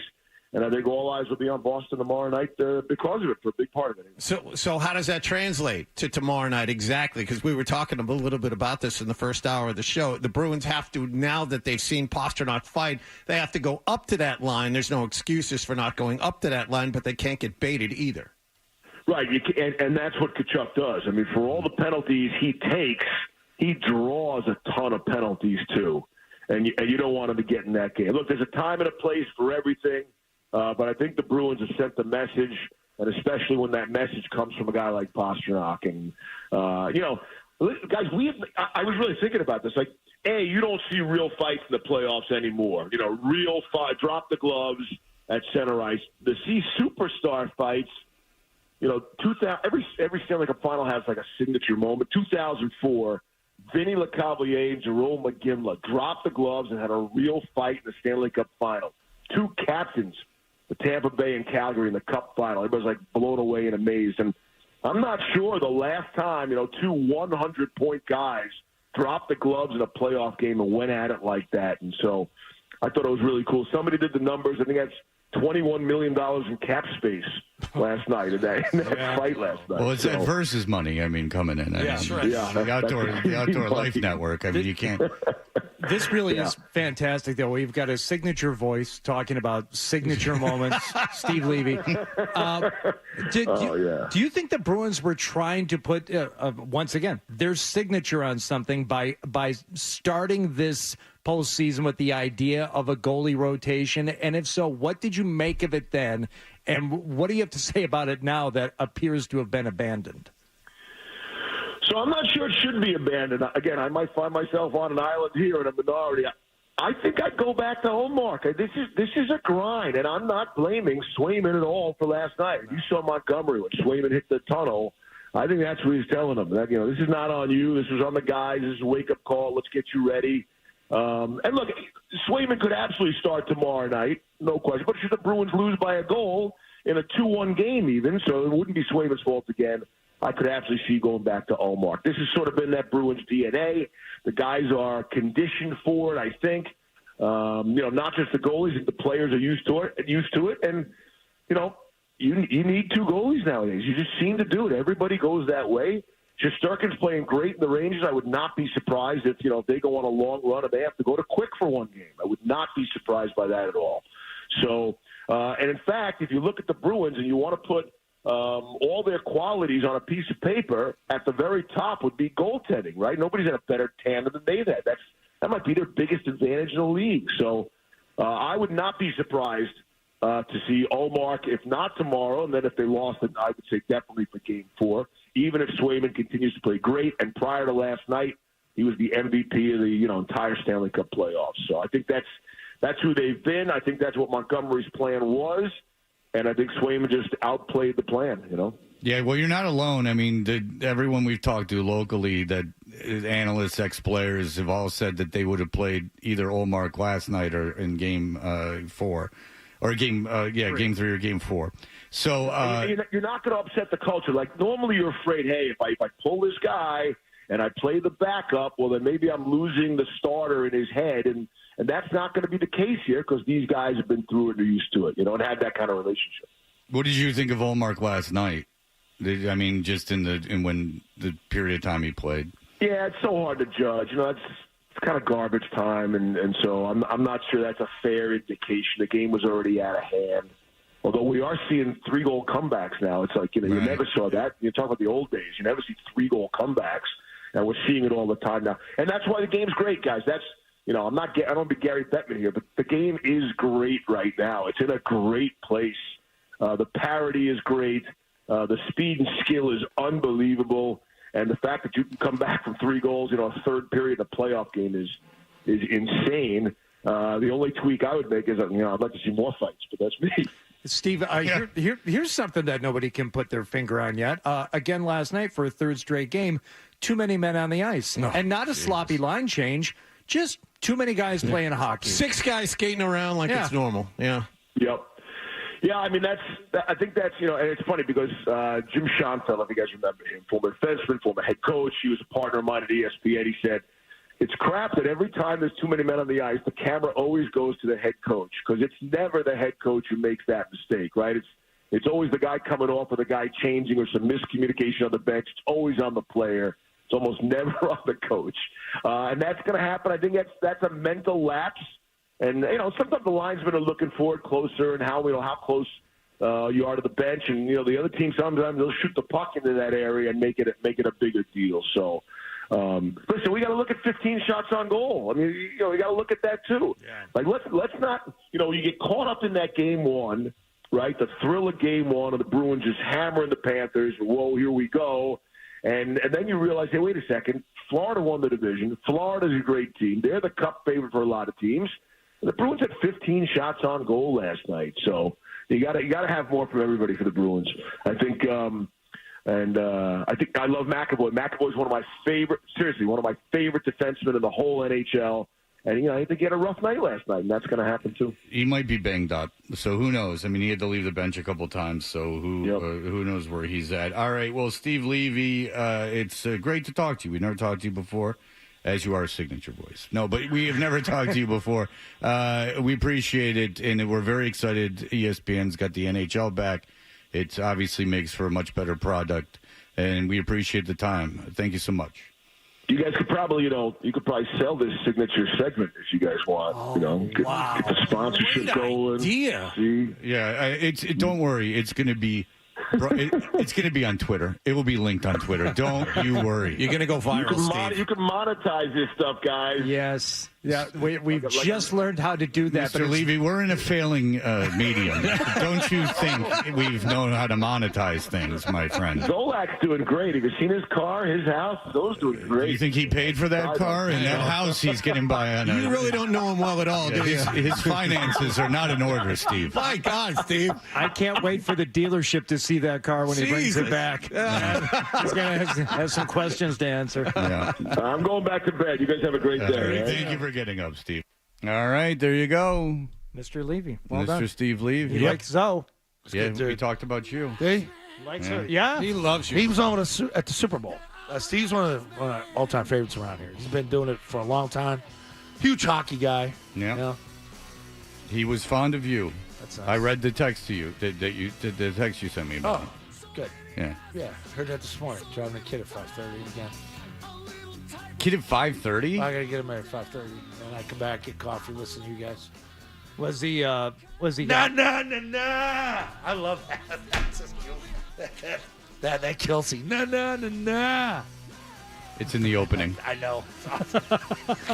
All right, Scotty Z, what do you got going today? Oh God, I love the hatred. Got a team to hate now. Obviously, Celtics tonight. Some Tatum stuff and some weirdness going on. All right, we will have all that. Enjoy yourselves.